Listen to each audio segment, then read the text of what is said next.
Hypocrisy. Hey, what's up, guys? Welcome. Welcome to Lost Planning the Interwebs. I am your host, Nick Ricada of Ricada Law, a small law firm in central Minnesota. What's up, guys? How we doing? Sorry, my voice is a little bit lower today. Yeah, Megan is still live streaming. I knew that Megan would not be on when I started. She had her live stream going, and she's going to join a little bit later in the show. Rob should be here in just a couple minutes. I think we're going to be joined by Runkle as well. So far, it's shaping up to be a little bit of a stream, which I am really looking forward to. Now, the reason I'm looking forward to this is probably the same reason some of you are, because you either followed the Take Care of Maya trial or you wanted to, but didn't, like me. I didn't know the trial was even going on. I didn't even know the trial was going on. And then Megan, I was talking to Megan Fox, and she's like, you got to watch this trial. Do you even know about this? I was like, no, what are you talking about? I don't listen to you. You're a woman. What do you even know about law and stuff? And she's like, it's a hospital that stole a kid. And I'm like, well, that happens all the time now. Hospitals are just taking kids left and right.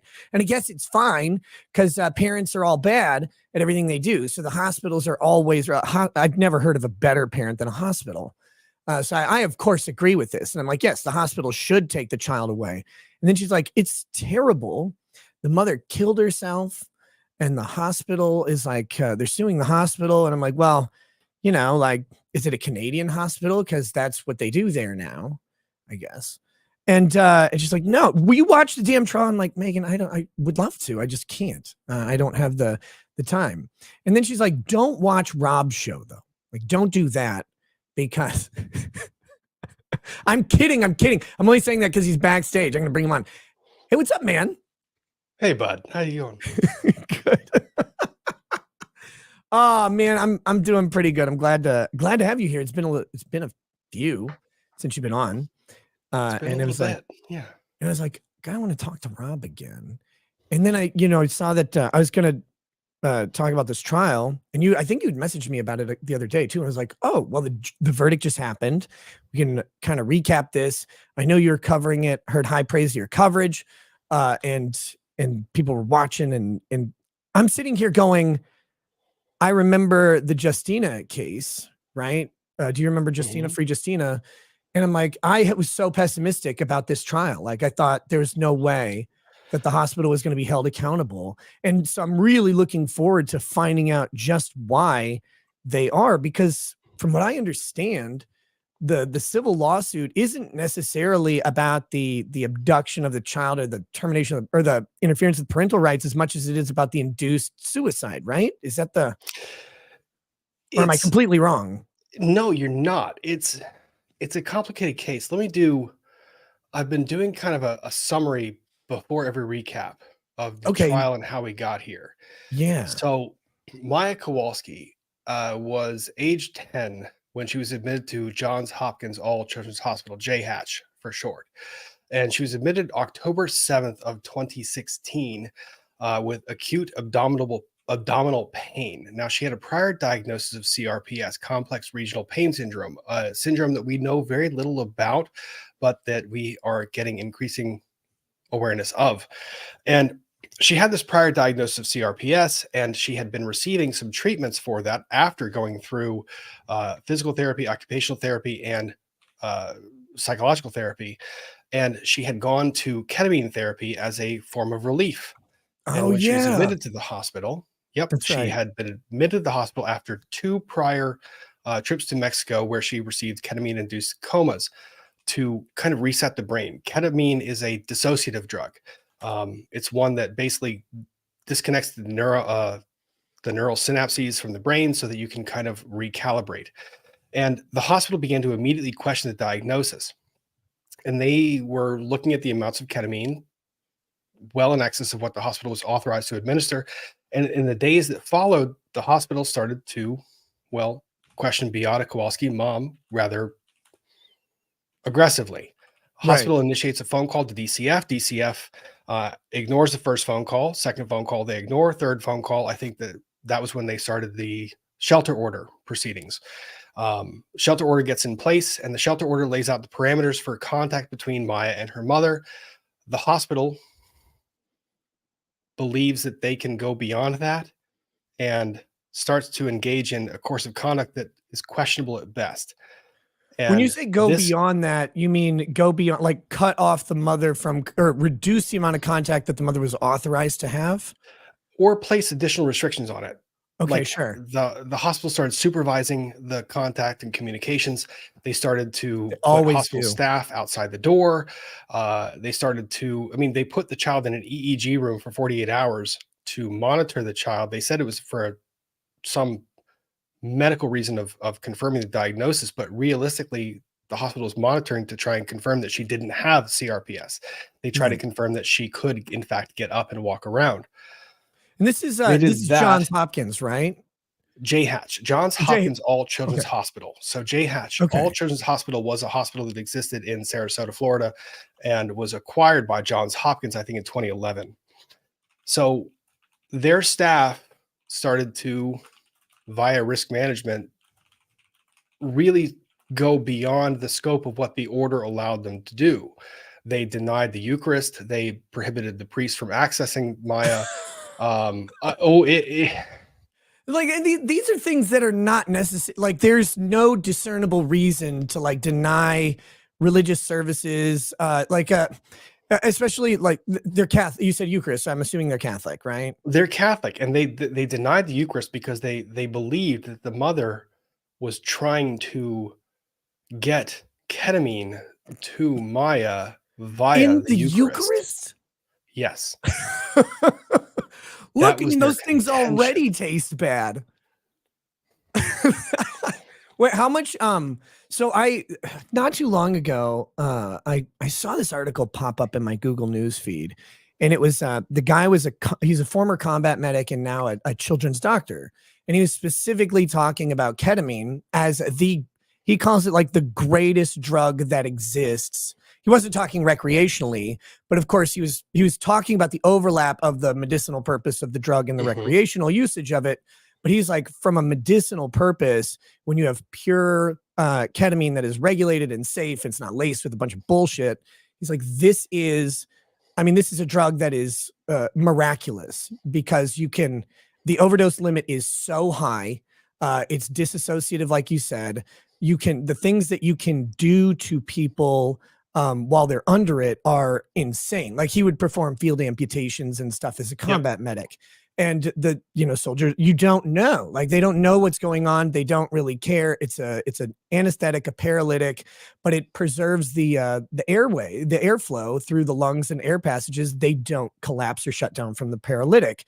So it's this wonder drug. And he was talking about how you can give it to kids, again, under medical supervision, and just how effective it is because it calms them down. It reduces fear. It's just all around this phenomenal drug that exists with almost no downside, except for when it's administered intravenously.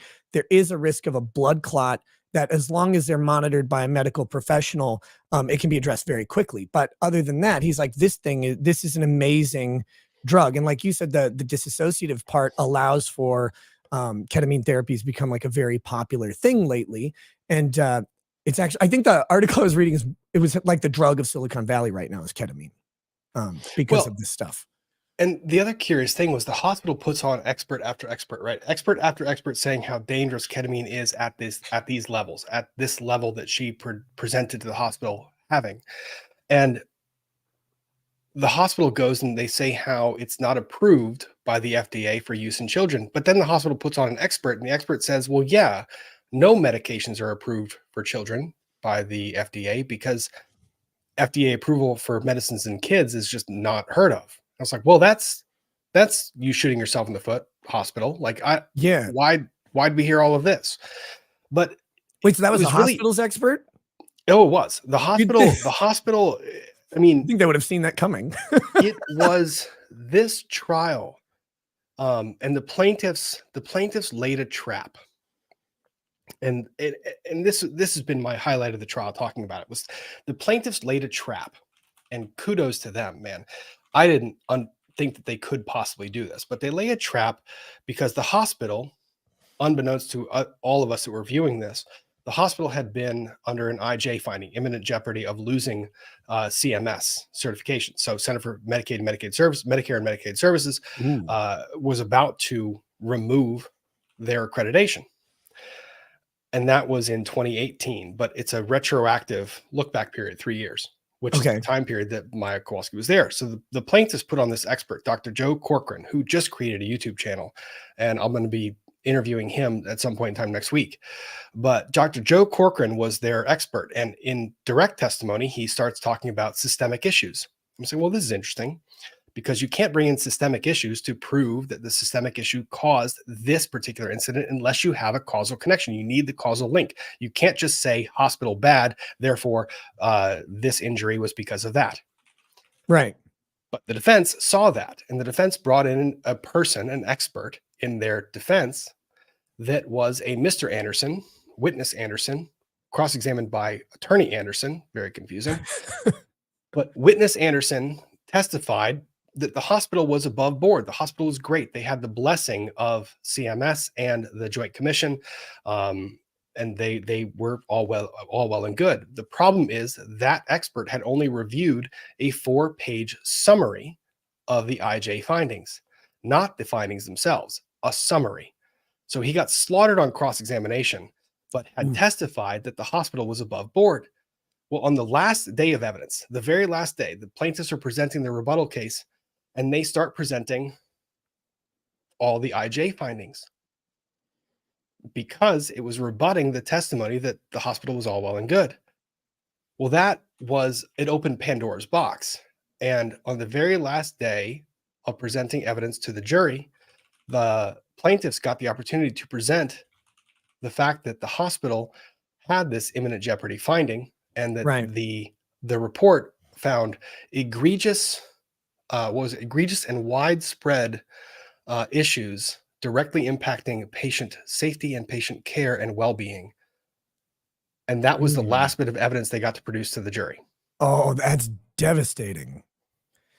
That's the kind of timing in trial tactic that we were talking about this during DEP, like how you structure your witnesses, and what your strategy around that is. And then of course, being able to pull off the schedule can really be critical, and closing out your case in chief and with that thing, like, oh, by the way, they suck at this particularly all the time. Like not just they're bad, so they screwed up here, but they screw up here every time.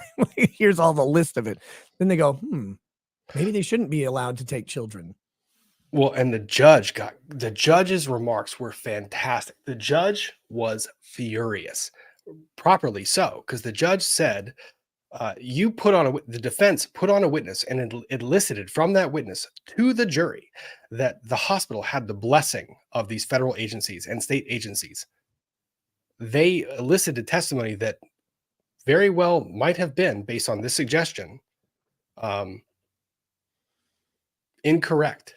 So the plaintiffs got to dive down that, and the verdict was, oh my God. Have you seen the verdict yet? 268 million, right? Like 247 compensatory, and then the rest punitive. Is that? I think that's what I saw. So here's a breakdown. I just shared it. You can pull it up. Look, I know the breakdown. Everything is going to shake down someday. False imprisonment, 26.037 million. Whew. Battery, 31.56 million. Damn. Medical negligence, which was the weakest part of their case, 26.7 million. Fraudulent billing. This one's my favorite. So the hospital billed $530 something thousand with the primary diagnosis of CRPS. So Jack Kowalski, one of the claims was that fraudulent billing caused him harm and injury. The jury said the 530 plus thousand that the hospital billed, yeah, we're going to give Jack $5 million for that. Good. Survivorship, $3 million for Beata Kowalski. Wrongful death, $108 million. Jeez. IIED 10.5 million. So for a grand total of compensatory damages, $211,451,174. Okay. Wow. God, that's a lot. I'm shocked they won. I'm I really want to get into the wrongful death claim after we get to that summary because I'm really curious. It's just suicide is usually considered a superseding cause that strips out any pending liability of a torts defendant. So overcoming that is, I wonder if they're gonna. I mean, they're gonna appeal that, right? They Like, are. And this is a new area of the law. So we were in this novel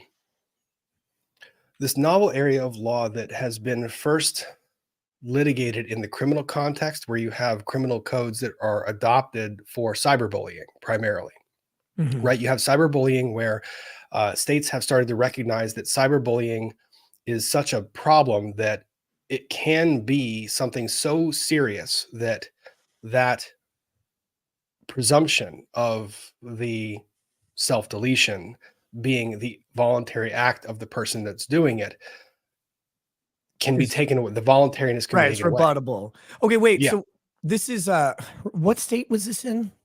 Florida. Florida. Okay, so it's Florida. I was trying to think that monster of a girl who did the bullying of her boyfriend into suicide. That was up in like New Jersey. It was in the Criminal Northeast. case, Right, yeah. and criminal statutes. So this is one of the first cases. This is, I think, the first case on record that made it to a jury on this issue for civil Okay. liability.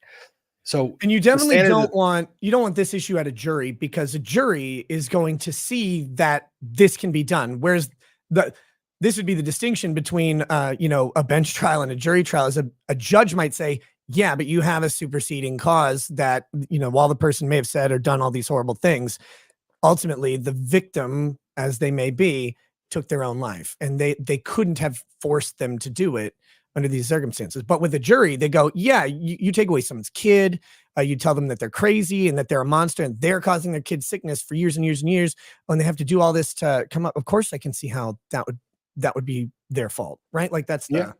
the Yeah. So the standard the jury had to weigh was whether the hospital's conduct, was a substantial factor to the creation of an irresistible impulse to do the thing. And that was what the jury had to find. And they had to find it with intentionality. And the jury was so put off by the hospital that the jury found that the hospital engaged in this conduct with the intention that it would create the irresistible impulse in the mind of Beata Kowalski to take her own life. it's really an interesting standard because there aren't, like, thinking that the irresistible impulse standard, it has analogs in law, but they're not very common, right? Like No. the couple places you can think of them are fighting words, which Yep. is an exception to First Amendment protection, and the fighting words doctrine says that effectively the words coming at someone would be so objectively enraging that they would have no choice but to punch someone, and it's like. And the only fighting words I know of that have ever been found were "you're a damned fascist," which is kind of funny to think of. Or the words that we're not allowed to say on YouTube, or I don't even think we can say them on Rumble. I don't know if we can say them on either platform. Yeah, it's well, you can say a lot on Rumble. Probably. I've gotten away with some things. I don't know that but I would choose you, to. no, of course and when I do, it's always in an obvious context, making a point, something like Yes. that, which is the handy defense for it. But no, you're right. But even those words are often not found to be so universally, like, they're still hard to ban because, like, we're talking about the N word, right? Yeah. There's colloquial and common uses for the N word Yeah. that do not induce violence, which makes it almost impossible to ban. So even though, if I walk up to a random black guy and I'm like, hey, why don't you get up on that cross, you N-word, like, that would cause a fight. But if a black guy walks up and says an N-word to another black guy, like, this happens all the time and it doesn't do anything. So that's what makes this so interesting. And the other one I know of, or the other close analog would actually be with obscenity, right? Yep. Prurient interest is effectively that the material appeals to sexuality in such a way that a viewer is almost compelled into a sexual mode or mindset, and that's part of the obscenity standard. So it's really interesting to see that come across in common law for wrongful death on induced suicide. I love it. And I will tell you that the judge here in this case, I thought extended himself like you never want a proactive judge that goes out and makes the law, right? But you Right. do want a judge to be finely attuned to the fact that there might be changes in the law, like the way the law was written back then might need to adjust to where it is now. Yeah, because And what people may not get about these types of cases is we've seen a bunch of them in the past, I don't know, decade. And by a bunch though, it's they're high profile ones. Um, I say a bunch, it's really only a few though, over several years. And the law didn't contemplate the idea that hospitals would be authorized to steal kids and then be backed up by the state saying, yeah, the hospital knows better than a parent, especially in the face of things like second opinions disagreeing with the original opinion, them saying, no, the second opinion is abuse that we must protect the child from. It's rather absurd. And this wasn't a thing that would happen as often in the 60s, 70s, and 80s. Like it was unfathomable because the state didn't extend their power over in child protective services in the same way or in collusion with hospitals in the same way.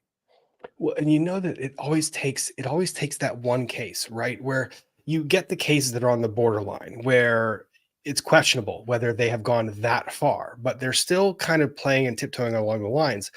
This is that one case where the hospital, I mean, look, on January 6th, before the Maya went to the dependency court, she was allowed to go to dependency court, but the allegations were that Kathy Beatty, the social worker at the hospital that was tasked to her case, took her into a separate room and at the instruction of risk management or on her own prerogative or on the instruction of a doctor, there's conflicting reports, which one, that's a freaking problem, goes and disrobes Maya and takes photographs of her body against her will and then says that she's not crying. The photographs clearly show her crying. Right.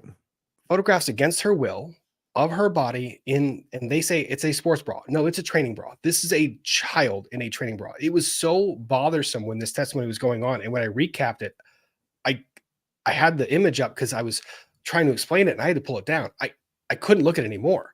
Yeah, it's horrifying to think that I mean, there are reasons, of course, medical reasons to take photos, but the people taking photos of children in hospitals, usually there are multiple people involved to make sure there's no abuse occurring, and then the photos are taken specifically in the interest of preserving the dignity of the child because of obvious issues here. So they're covered up to the maximum extent possible to get the information they need. Often their faces are obscured unless it's absolutely necessary to have them.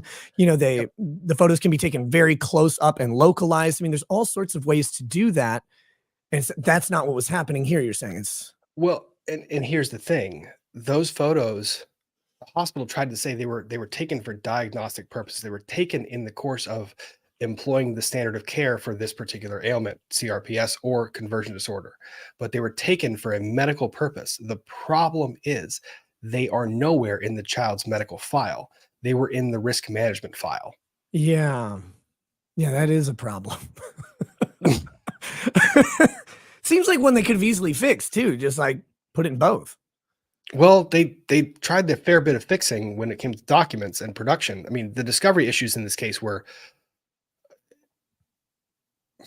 I have run across attorneys that I think play shady. Right. Howard Hunter for the hospital is he's a special type, very much. So, yeah, the case is wild. The judgment of the jury in the compensatory damages was 211 million, Right. and then they had the question of punitive damages. And if you will allow, there's a brief clip, Oh, a of very course. brief Yeah. clip. Let me pull it up real quick. see if I've got it trimmed. But it was, and Peter, lawyer, reacted to this, and I reacted to this at the same time, but Peter's reaction was kind of similar to mine. Let me see if I can't find it. Let me go ahead and pause that and then share the screen. Yeah. I do know how to do these things. I have been on YouTube for more than a year. It takes time. Oh, yeah. Have you been on YouTube more than a year, Rob, with your cool channel growing up over you're well over 200K subs, right? Not well over. We hit that during this trial. It was fun. Oh, God, it seemed like longer ago. The trial's been going on a minute, though, right? Like a couple weeks? 12 freaking weeks, yeah. 12 weeks. So, yeah, it was a while back. Okay. A while back. Because I remember your tweet. I think I retweeted it or said congrats or good job, jerk or something. Thank you. Yeah, this case has been tough, man. And practicing law full time, too, is not easy. But no, of course. So let me know if you can hear audio on this one. Let me see if I've got it up all the way. There we go.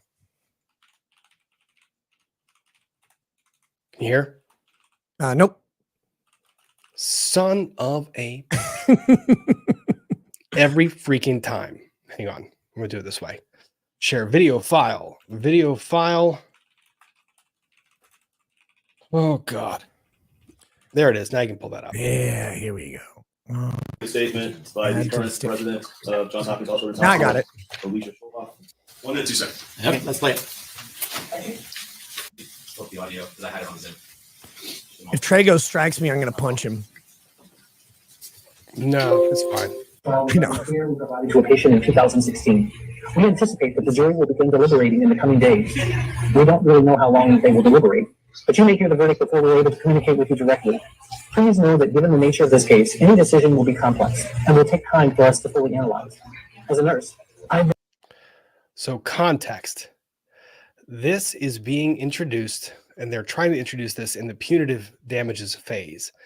This gentleman here on the left is the new administrator for the hospital, and he is speaking to the general public about the jury deliberations of this trial. The jury's going to begin to deliberate, yada, yada. I've been doing this for a very long time, and I've seen a lot in my career. And I want you to know that I have never been more confident of anything. More confident that the care we provided to this patient was exceptional, compassionate, lawful, and life-saving. This case has attracted substantial attention in the media, and much of it has been wrong. What has been made clear in court is that our team of providers did something both heroic and yet for us commonplace. Judge. So that's Johns Hopkins right now while the jury was out saying that? If the jury hears that, what do you think they're going to think? Because they made a very clear statement that they believe Maya. They want to hammer Johns Hopkins. If I'm making an argument in punitive damage, I would say they still don't get it. They don't freaking get it. That's what Anderson said in his closing. Yep. They don't freaking get it. Holy cow. They just said that. So how do you feel about taking your kid to Johns Hopkins? Okay, so let's take just a moment and talk about I think it's relevant to discuss the point of punitive damages and part of how they're calculated. When you're doing punitive damages, what you've decided is the jury's asked the question effectively if the conduct is so egregious that it needs a separate penalty to correct the conduct. Yes. And then the punishment has to be consummately large to dissuade the entity in front of them from further conduct. So the first question, though, is do they need to be dissuaded? And while the jury's out, they're telling everybody that we didn't do nothing wrong. So yes, they definitely need to be dissuaded. That's a terrible, terrible thing to do right during the deliberations, because they're going to come back and answer the punitive question after, right? Or was that already? So that video did not make it in because 403. 403. I mean, come on, 403. More prejudice and probative. Are you kidding me? That wasn't contemporaneous with the actions. It was after the fact. It was when the jury was deliberating. I mean, I get your point. I think it's contemporaneous to the punitive aspect of it, like specifically. God, I know. Oh, I know, jeez. but Oh, so the Anyway. thing is, the hospital did a clean sweep. The hospital did a clean sweep of all of the administration. They wiped everybody out. They reconfigured everything. Even the plaintiff's own expert testified that the hospital, ever since that IJ report was made known in 2019, they wiped everything out. They're doing a great job now. So I don't the believe question them. on, But go ahead. I mean, I don't. But the question on punitives was, you know, if the hospital's purpose is to treat kids, okay, and people disagree with me on this a lot, but I was kind of saying the argument Shapiro made was really shitty. It was every dollar you give in punitive damages takes away from a child that needs cancer treatment. I was like, come on, man. Are you fucking kidding me? But there's a way of saying that the hospital has heard the message and has redirected, and you don't need to punish them anymore. And the $50 million judgment, while it could have gone upwards of 600 million, 50 million was enough to hurt the pocketbook. Yeah. And it shows that the jury actually understood the purpose of the punitive damages. So I think it was an appropriate amount. That's good. I mean, you don't ever want to, like, I hate, for example, some of these punitive damages awards just go, they go astronomically high because the Yeah. jury's incensed at the activity. And you want to see a deliberative and deliberate jury decision, not just we're so mad we're gonna write the moon into the judgment. And all of Speaking, those, oh, go ahead. well, all those punitives, all those massive punitives get overturned almost immediately and Yeah. sent back down. This one, I can't see a judge overturning it. I cannot see this getting overturned on appeal. Right, because it's contemplative, and they go, yeah, this is a huge hospital with tons of money. They need to be punished. It won't put them out of business, but it's not the maximum that we could award. So you have to presume that the jury contemplated it and went after it. One of those huge punitives was, of course, McDonald's and the hot coffee. It's super popular verdict, but it got overturned and reduced down to and I actually thought their punitive damage award was appropriate because of how they came up with it. It was just 1 day's worth of coffee profits. Sales. Yeah. It's beautiful. Speaking of 1 day's worth of coffee sales, I want to bring on another guest. Runkle is in the back room here. And then I want to address something from the chat that you might have some information on in this case, Rob. But hey, what's up, Runkle? How you doing, buddy? Oh, doing all right. Just sort of doing the usual. Fighting the government. That's about the usual there. But would that we all were, my friend. I'm always happy to have Alex. Of course, you're fighting the dumbest government around right now. Anyway, you can't say that, but I can. Wait, no, I think you can say it so long as you do a concurrently long segment on Indigenous persons.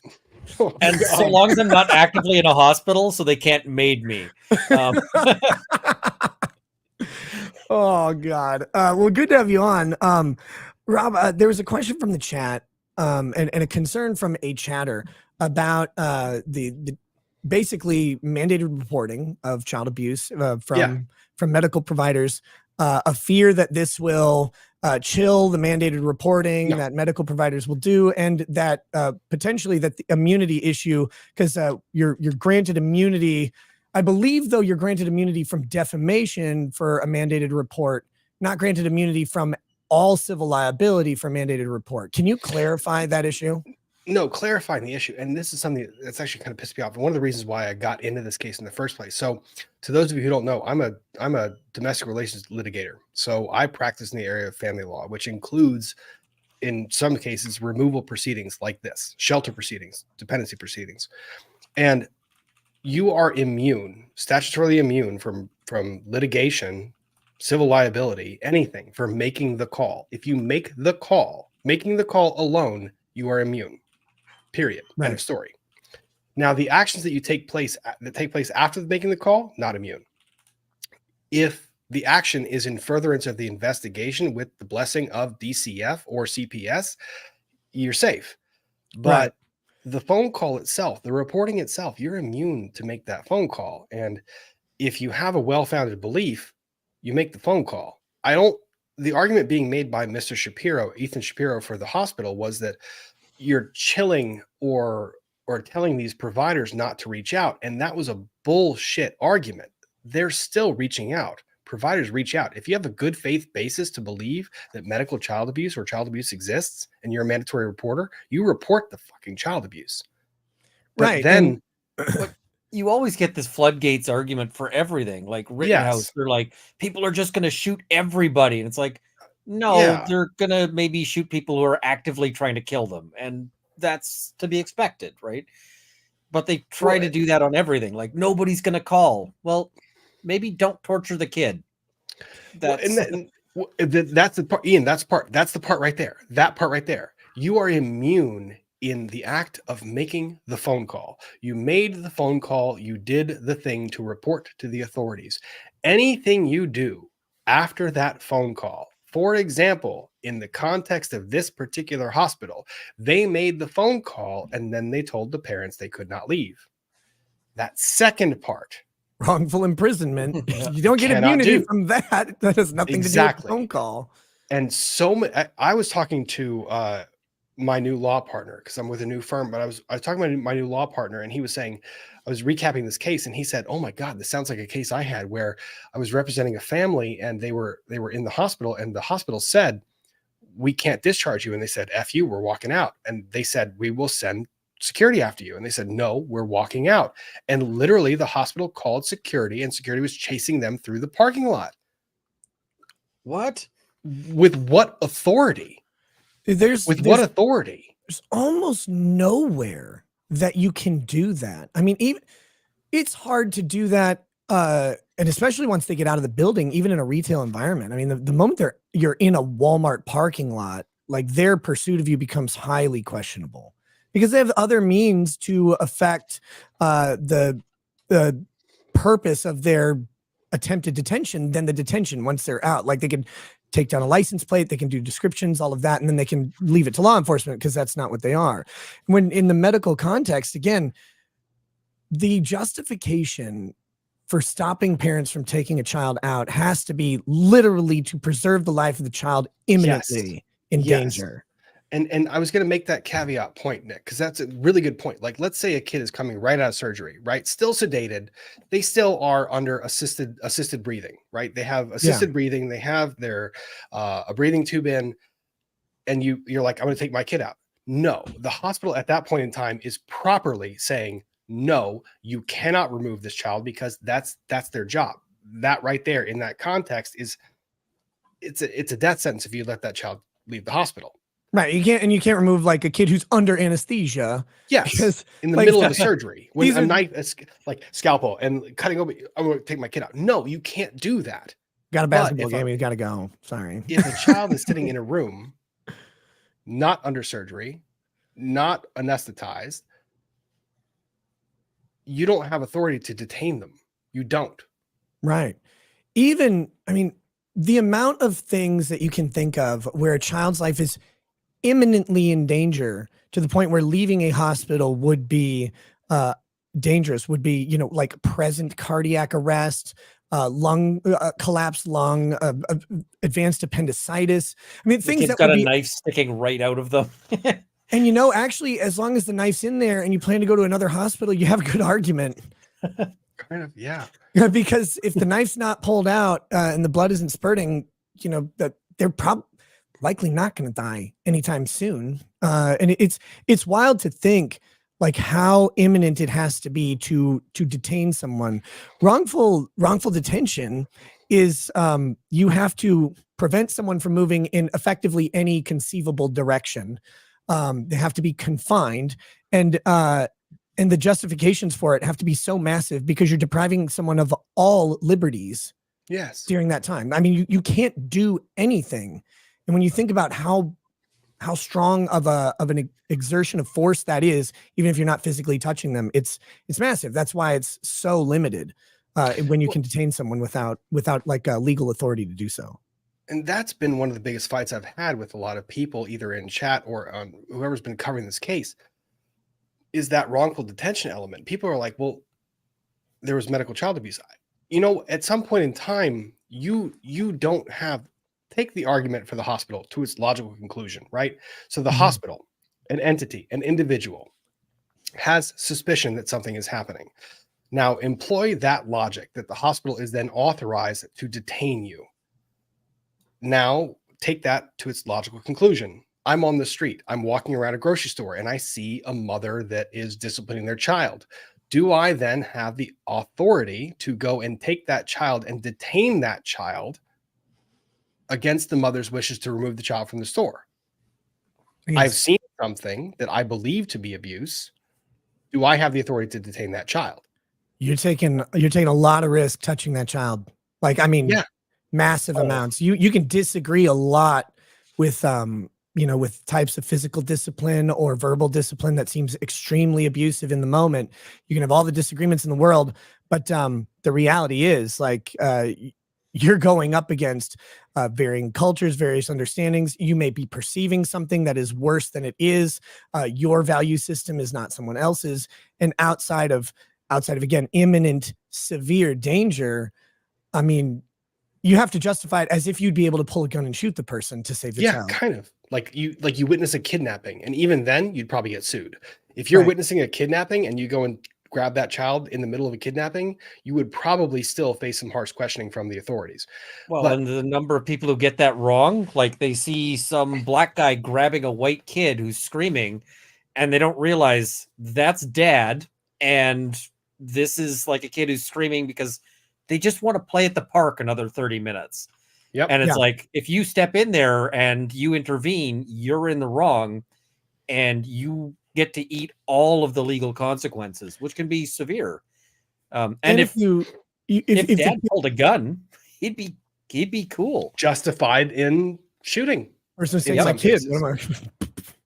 And then you have the other things. I know parents with children of various levels of mental issues, autism spectrum disorder, that can be very severe. And the way they have to deal with the child is not abusive, but it's extremely blunt and forward, sometimes loud and repetitive, because the child is not, they don't comply. They don't understand the social implication of needing to listen to their parent in the moment. So they develop a style of parenting where if you apply it to a normal kid in a kindergarten, you'd be like, if you're yelling at some kid in kindergarten like this, you're insane. However, a nonverbal autistic child who has, severe sensory issues, they have to be dealt with in a very specific way. It looks terrible a lot of times, but that's the way they're dealt with, and it's specifically non-abusive. So, like restraint therapy with you said spectrum, people on spectrum, like restraint therapy, or where the compression therapy is the other one, like where the parent goes and they literally compress every part of that child's body to prevent them from moving in any capacity.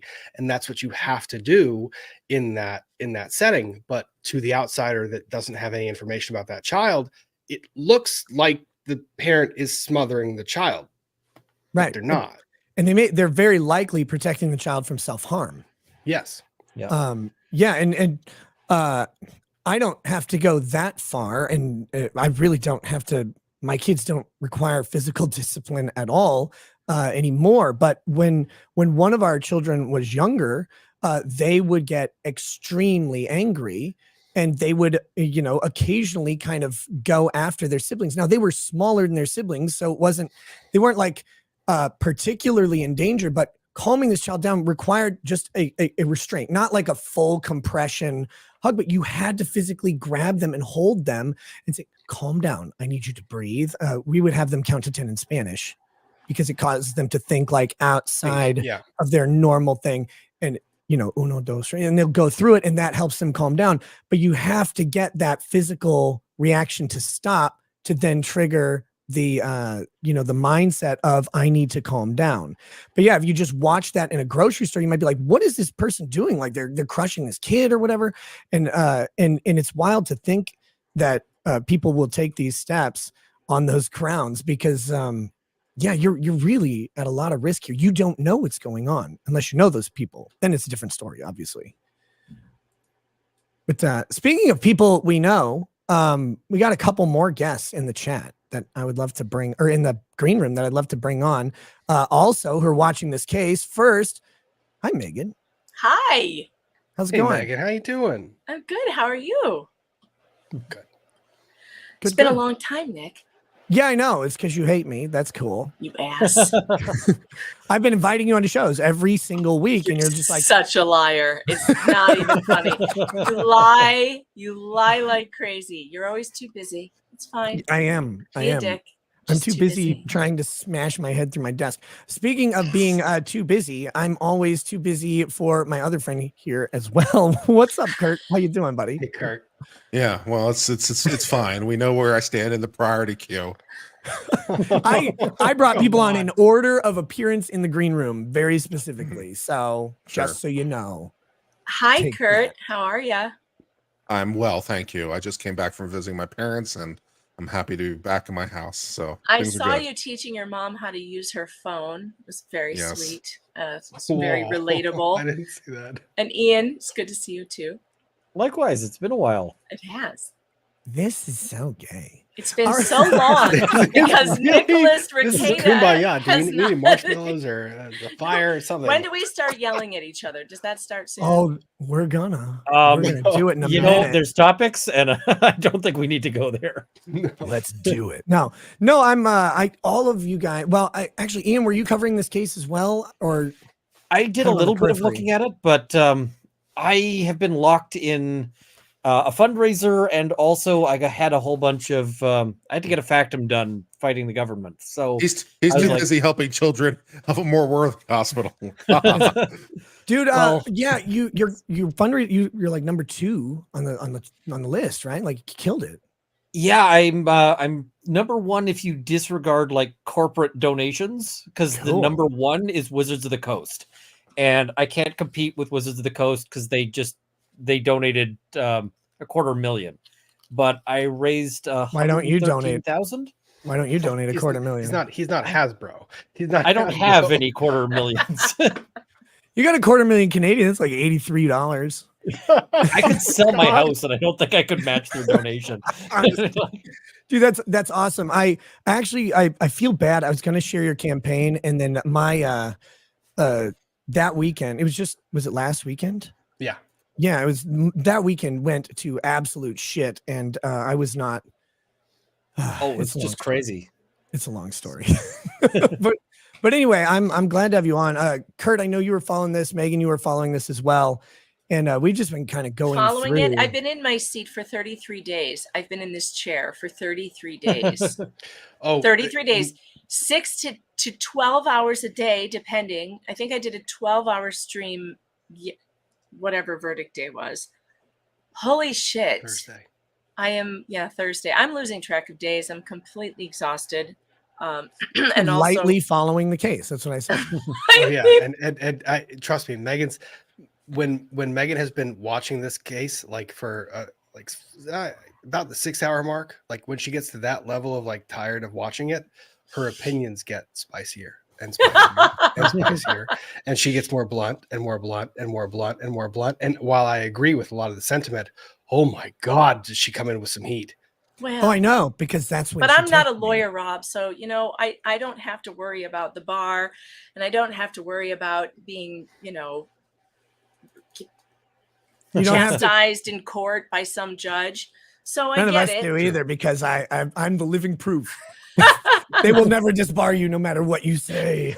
Don't say that, Nick. Oh, don't say that to Oh me. boy. I'm still in court. Don't do that. But I do Oh, understand. I have really appreciated Rob's coverage, and also Kurt, I was watching your recaps. I laughed so hard, Kurt, at your reading of the motion to dismiss juror number 1. I watched it with Oh my God. with my middle daughter because she is very interested in the law, and I was like, "You're gonna Save love her, this." Megan. Make her. You're be gonna like, love juror this. number And 1 was in my chat We tonight. laughed and laughed at your facial expressions and just it was exactly what I wanted to say. It was just so good. It was mostly me laughing in Johns Hopkins' face. Was mostly my response. Juror number 1 was in I your was chat.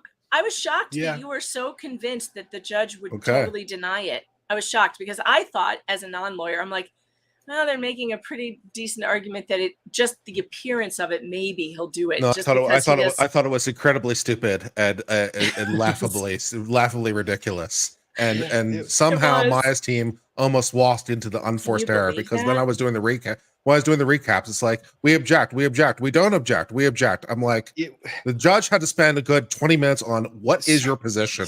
Just tell me, So- do you want it or do you not do you want want? it? Pick a side. So I've had the opportunity after the case is concluded to speak with some of the players, the primary players. That was a real question for Greg Anderson. He was conflicted. And, you know, when you're too close to a case, and you guys have to understand this, when you're too close to a case, you're in the weeds, you can lose the objectivity that you would otherwise have had you been from the outside looking in. So he was worried about the jury because the juror was so opinionated. He didn't know how to go. But yeah, juror number 1 was in my chat tonight. Verified, by the way. So did you tell juror number 1 that they tried to yeet his ass? I told him respectfully to contact Nick Whitney and Greg Anderson to talk to them before agreeing to interviews, and that I would love to interview him after he had that discussion with them about the parameters of any interviews, and that I would talk to him before he went. This point he's released. He could. This point he's released. He could talk to anybody about anything. Are you crazy? Have you lost your mind? He just doesn't want to end up messing with the verdict. Yep, that part. What verdict? It's over. On appeal. Megan, come on. No. This juror is out of it. He can talk whatever. He can say whatever he wants. Megan, I knew it was yelling yes. Get it. Megan, well, I'm sorry. I'm a reporter. If juror number 1 wants to talk to me, I'll talk to him all day long. I'm sorry. Oh my God, Megan. Please, whatever you do, don't do that. I'm juror number 1's lawyer, and I say talk to everybody. That is legal advice from all jurisdictions. Here's the thing. There are certain attorneys that are out there that we're going to take anything that's said in the public, and they're going to find a way to spin it in the worst possible light to make a motion that might have zero merit whatsoever, but using the right words and the right spin on words that are said outside in the public, they can infer or draw an inference that the juror was engaged in misconduct. And Did you ask juror number 1 if they had any conversations with the clerk of court? Oh my God. Was her name Becky? Becky Hill.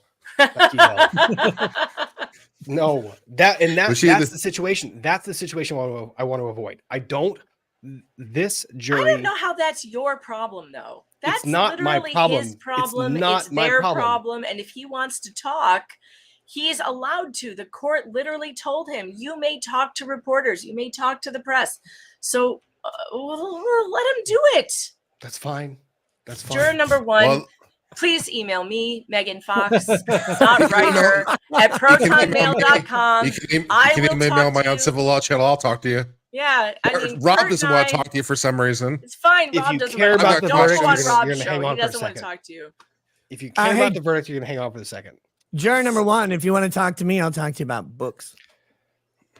I don't even know anything about the case. I don't know what to ask you at all. Let's juror talk number guns. 1 a guy or a chick? Guy. Guy? Eastern European former law enforcement officer. How they let him on the fucking jury. I will ask him about KGB. how they let him on the jury. Look, Jay Hatch lost this case at jury selection. Period. End of story. They lost this case the second they let him on the jury. Probably.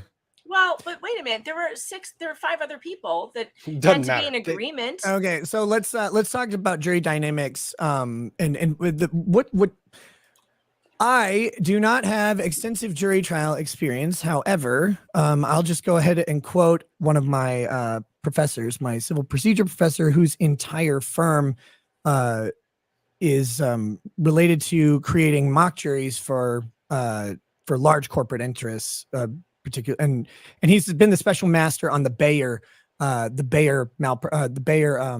products liability case, that's been going on for like 30 years, which is why he has a matching pair of glasses for literally every shirt he owns.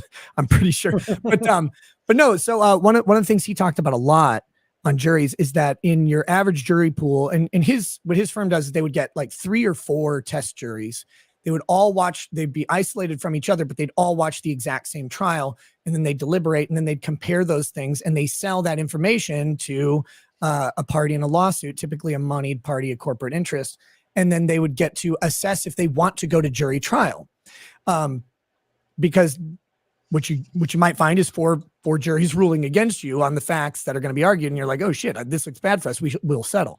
What he found though was that the key factor in every jury verdict from all of their mock juries tended to come down to the strong personality and singular opinion of 1 to 2 jurors no matter what else, because everybody else had a passive or submissive personality, and one or two dominant people could convert every other person in the room with relative ease.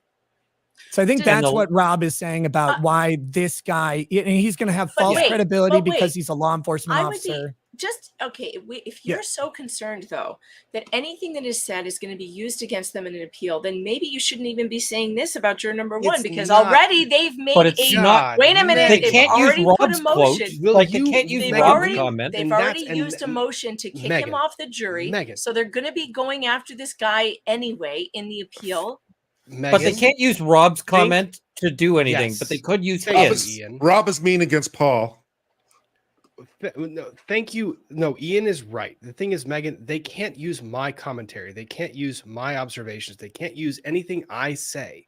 But what they can do is any word that comes out of his mouth in response to a question that might probe a little bit too deeply towards what he knew or didn't know, or what he thought or didn't think. And maybe he says something that, here's the thing, when people talk about their recollection, right? They are engaged in storytelling, they're engaged in a back and forth, and they are a people pleaser. And when they're responding to someone says, well, had you watched the documentary?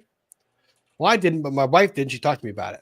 Even though if that comment was my wife talked to me about it after the fact, right? Without that context, my wife talked to me about it could be the basis for a freaking motion to set aside the verdict. And my thing is, this jury, I think, did a very, very good job of listening to the judge's admonishments and respecting the hell out of the process and asking appropriate questions. And I don't want to see all of that work cast into a negative light. I don't want to see that cast asunder by an attorney. And Howard Hunter, I will tell you this right now, Howard Hunter, if you are looking for an attorney who's going to skirt the lines of making comments making an argument that is possibly on the other side of ethical, that's an attorney that's going to fucking do it. That's the most scathing review I've heard from Rob of anybody. It's true. You should have heard what we just got done reading on my channel. We read the dependency hearing and Hunter was in it. And it was the most disgusting shit you ever read, Nick.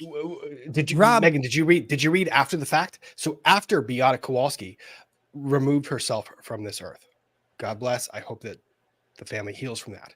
After Beata Kowalski made that decision, Howard Hunter continued to advocate on behalf of the hospital for a third-party placement for Maya Kowalski. Yeah. To get her placed out of state. The hospital has no vested interest. They're not DCF.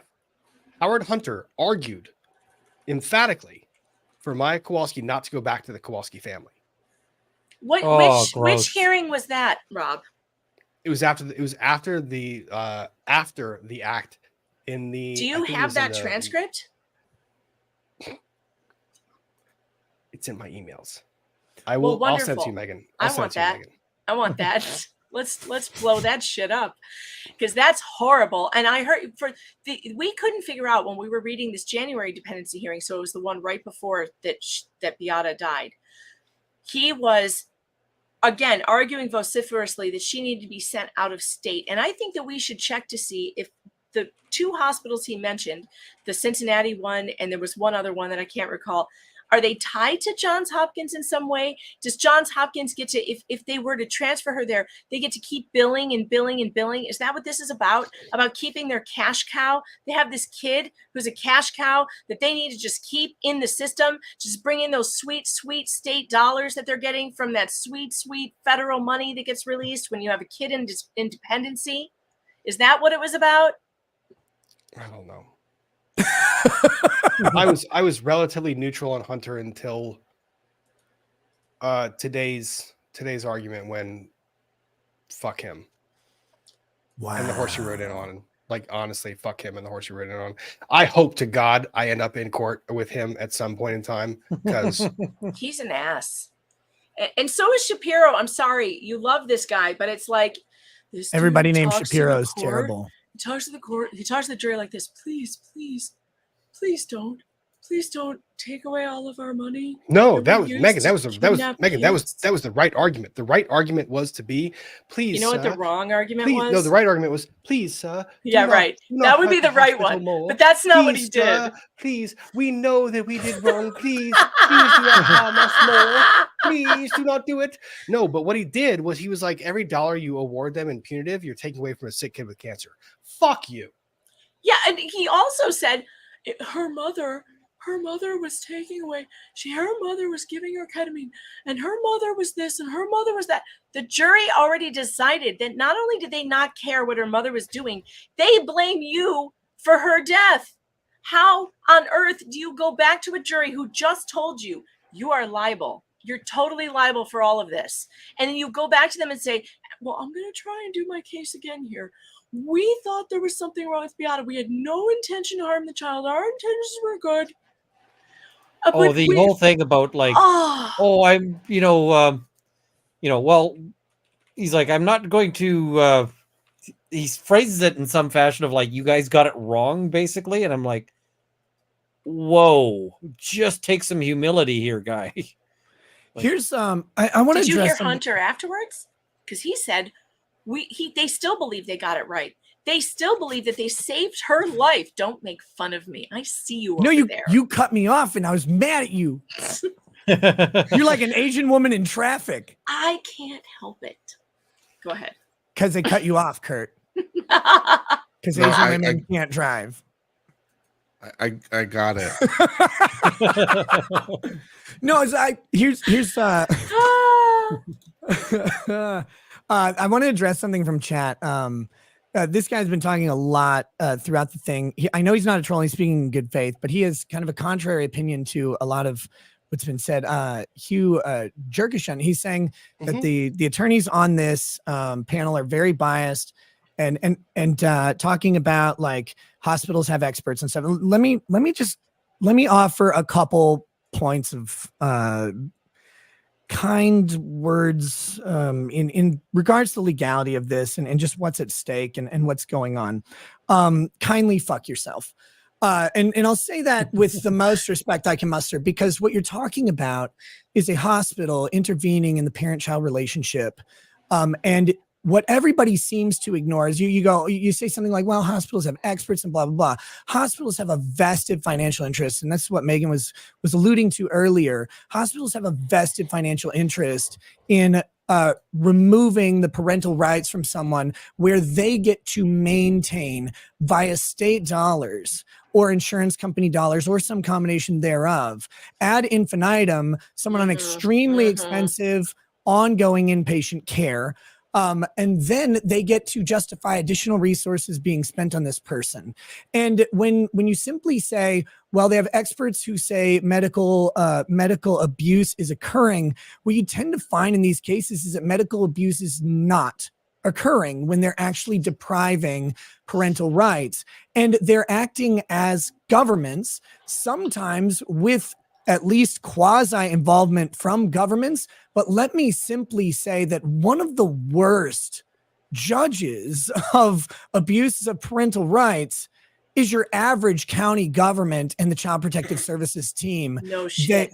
They are routinely wrong. They are routinely removing children from homes that are non-abusive, and they are routinely and at a much higher rate for all sorts of reasons, some of them demographic, political, DEI reasons, leaving children in exceedingly abusive homes and exceedingly abusive situations. And the motives there are political, they are deep, they involve personalities, they involve a career advancement. Look, I'm not saying that all actors are bad all the time and that they're always wrong. A lot of the people in these systems are very good people, but these systems are generated in such a way that producing very bad individual results for a family produces very good overall results for a system. And when they're wrong, they are immune from their wrongness. And it's a terrifying prospect, because if you're a parent who's been having to take your child to Mexico because no one else will treat them, to do an experimental therapy at entirely your own expense, you're terrified, but you've got no other option. You do this. And then when you come back to like, you're abusing your child and you're like, what good is it for me to give my child like what What abuse? Where am I like, you know what? This will be great. I'll take my child out of the country at my own expense, give them ketamine at a hospital. Like if a parent wanted to You're give their missing child, something. You're I'm missing missing- something. What What? you're missing is the reason why they think that this is what you're rational. You're like, what possible reason would I have to go through all of this? tell me what I'm missing, Megan. Tell me what I'm missing. You're missing that Munchausen syndrome by proxy is the favorite boogeyman of every CPS agent with a GED. CRPS, yeah.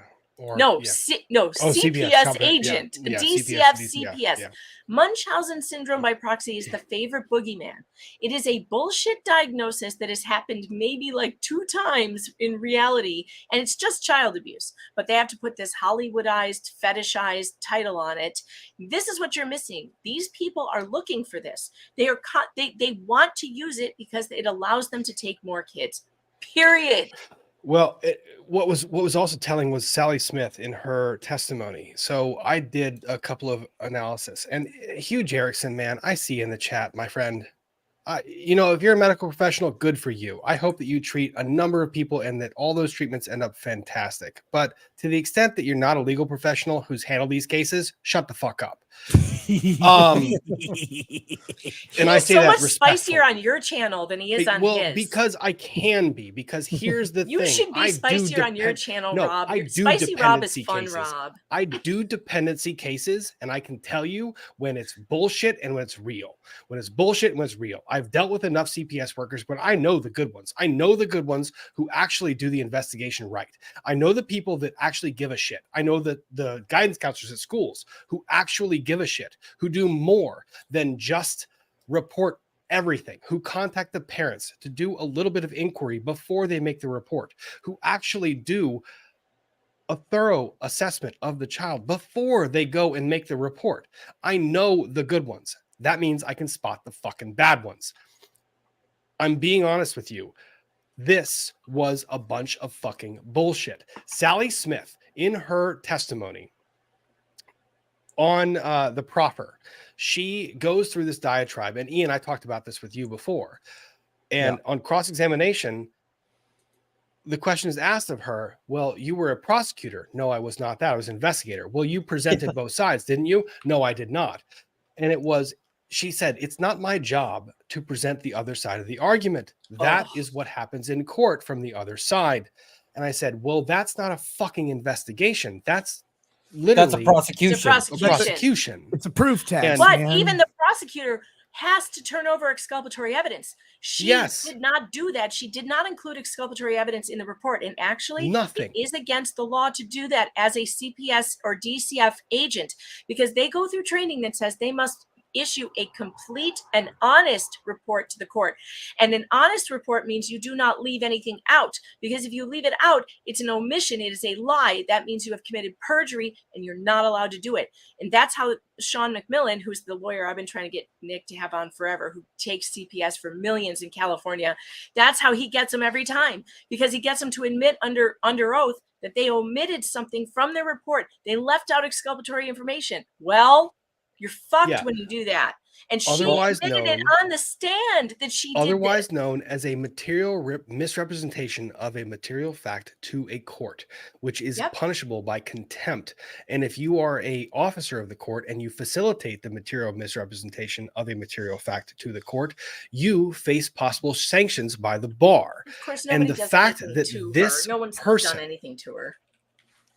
It is remarkable. And what we heard today in the punitive 300 to 400 cases Kathy Beatty worked with Sally Smith on in the past 15 years. 300 to 400 cases. They colluded together to do this shit.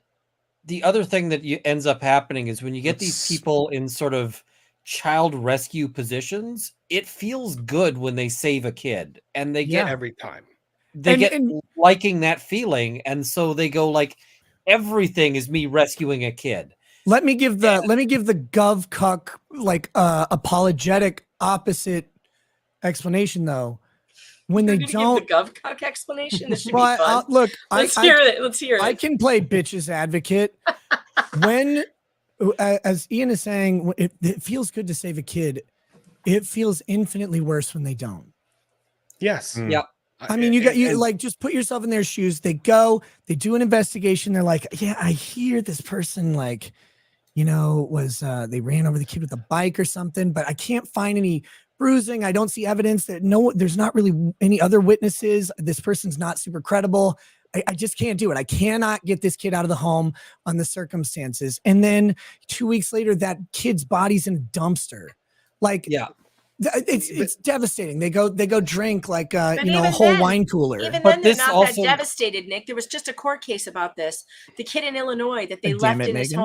home. 19 calls to CPS went unanswered. 19 calls. They left the kid, and he was killed by his parents. That guy was just found guilty. All the caseworkers, and they don't care. You think they care when kids die? Megan, don't care. Megan, let me give you an understanding of CPS. CPS, how they work. They're regionally deployed, right? So they're I regionally know how they deployed, work. and they're I've been researching it yes. for 20 years. They're regionally deployed, and the thing is, there are certain regions that get more reports than others. So they start to stereotype or categorize based on where the report is coming from. And some regions have more legitimate reports than others. So they view reports from that region or that area as being more legitimate inherently because of the past reports that have come in. I'm biting my tongue so hard because we're not on Rumble. This is serious, but I want to make so many jokes right now. So they Get a rosary, deploy Kurt, help me. resources. They deploy resources to that particular area and that particular region, and that's why you get a disproportionate share of people removed from homes from a particular sector of society. Oh my God. How does this person think that we are not giving an accurate representation of what was said in court in the chat? You've got 1, 2, 3, 4 people who watched the court, Well, the it's a trial troll. from It's a troll. beginning It's a to troll. end. It's a troll. It's And if troll, we're all and it's in also agreement, there's no possible way that this is being misrepresented. But if you think it has been, then go back and watch all 33 days because it's available to you on Law and Crime TV or whatever. But it's a troll, and you always get this thing where you like people are like, "Oh, you're biased," and I'm like, yes, I'm 100% if I'm biased biased, against the state. how did I manage to call this trial in advance? Like I had that with I did too. I had that with Depp Because of your trial, where bias. it's like I it's like, didn't. oh right. I didn't. I thought the hospital had a leg to stand on until they started making complete bullshit fucking arguments. They But had a leg to No, stand but I mean before the verdict, but after you see the evidence, you're just like, right, this is where this is probably gonna go. And Yeah. saying that you're biased when you were correct is Yep. like, you were I found biased that- I to found the, that- the correct answer on this one. I think people mistake judgment for bias is what I often point out, that judgment is not the same thing as bias. Right. Because as I often like to point out, Lady Justice has scales in her hand. If the scales are tipped, they're tipped. That's not bias, that's judgment. Yeah. There's better she's got a stuff she sword. could have in her hand. Well, she has scales in her hand because Well, that's how she's there- But she depicted. likes fish. There's I don't also- Why know. does there's everybody also, have a like, weapon one- nearby? I don't have one. I have nothing. There's- Because you're a Yeah. woman, Megan. Why do I have no There's- weapons nearby? I feel like You I'm, have a weapon. You are a woman. You have an attitude.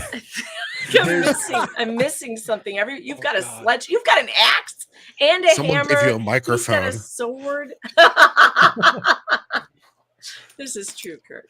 Oh, good God! Look at how many weapons Rob pulls out. Kurt, where are your weapons?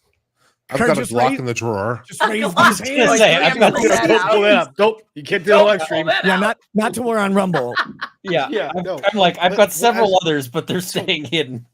I was going to No, make a comment about the CPS thing that Megan made a comment about. Here's the thing: if for those of you in the chat who have kids, right? All of you who have kids that have raised kids. If I sent a CPS worker to your house, and let's say you have a 5-year-old son, okay? I guarantee you that CPS worker is going to find bruises on that 5-year-old son because 5-year-old boys. 5-year-old kid, man. Yep. 5-year-old Yep. kid, bruises Covered in all them. over. I had a case where a mother was a child was removed because the mother went and walked away from the stove for 2 seconds to go and yell at the other kids who were outside playing to come inside for dinner. In the time that she walked to the door to tell the kids to come inside to play for dinner, the toddler that was watching, she was watching behind her, had reached up to the stove and grabbed the pot of pasta water. Oh God. That's not good. 10 seconds.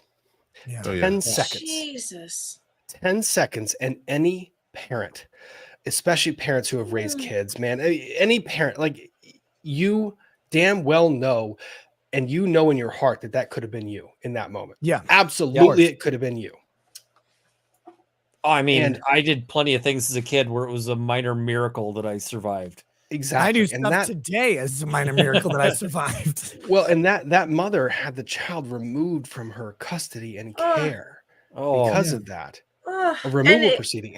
And then there was that then kid there in the was hospital for a long time too? Because not a no. Luckily, the mother came back as the child like grabbed it, like turned around, saw the child grab it. So the child had pulled it, started pulling it off, and she got the pot knocked away. Like she had burns on her arm too, because she got knocked away and the water spilled the other way. Wow.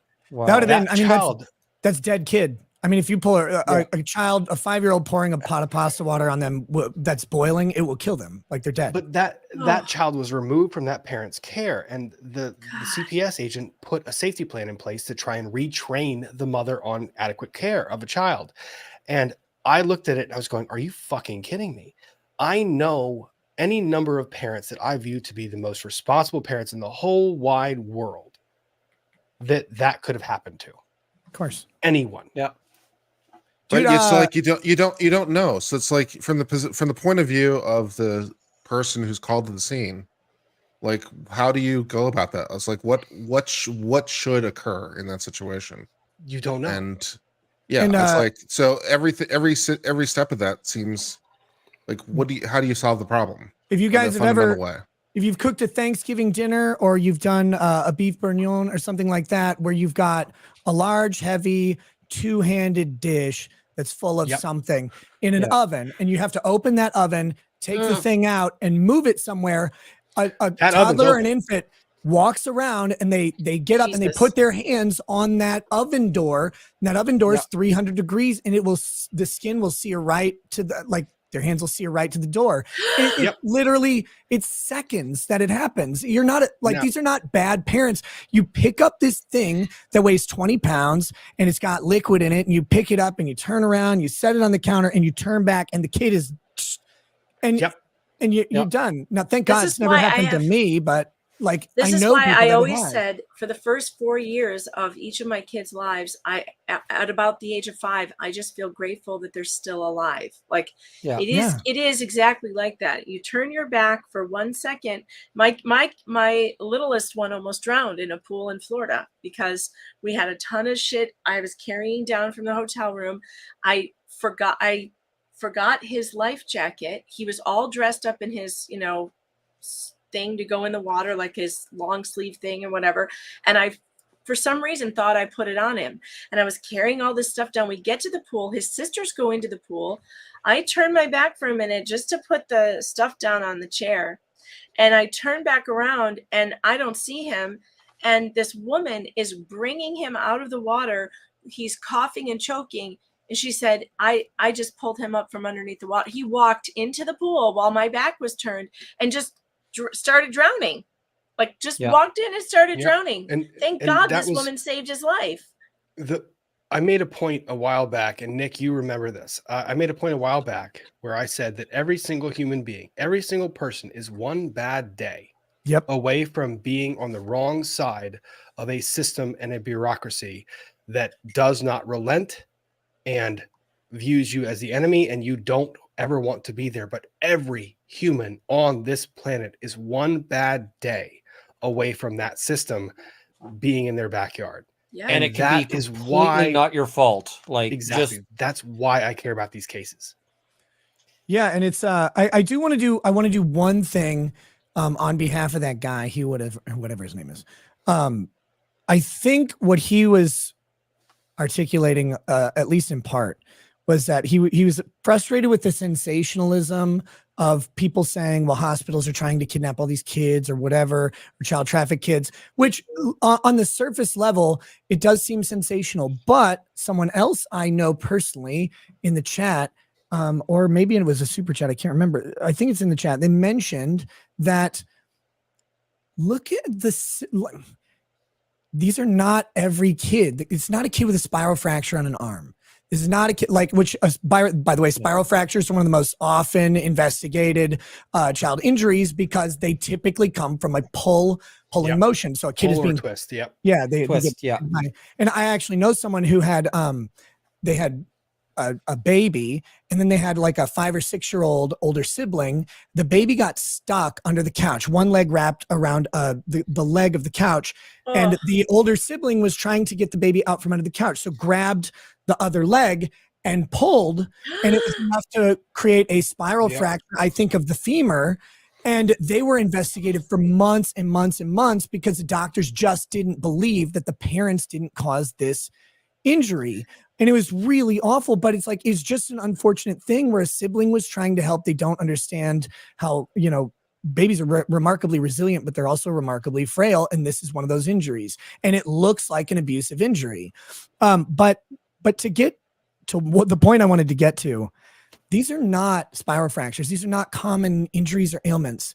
This is an ailment where a doctor at an institution which has research dollars, who may be publishing papers specifically in the realm of rare child medical conditions, has a motive that is outside of merely care of the child to say, we want to do this or not. If you go back to the Free Justina case, Justina, I was going to mention Justina Pelletieri. I covered that case. It's a mitochondrial condition that the particular doctor did not believe actually existed, if I remember right. So he said it was Munchausen by proxy, and he's motivated to publish articles dispelling the presence and the diagnosis of this condition. These are not just every kid that walks through the door.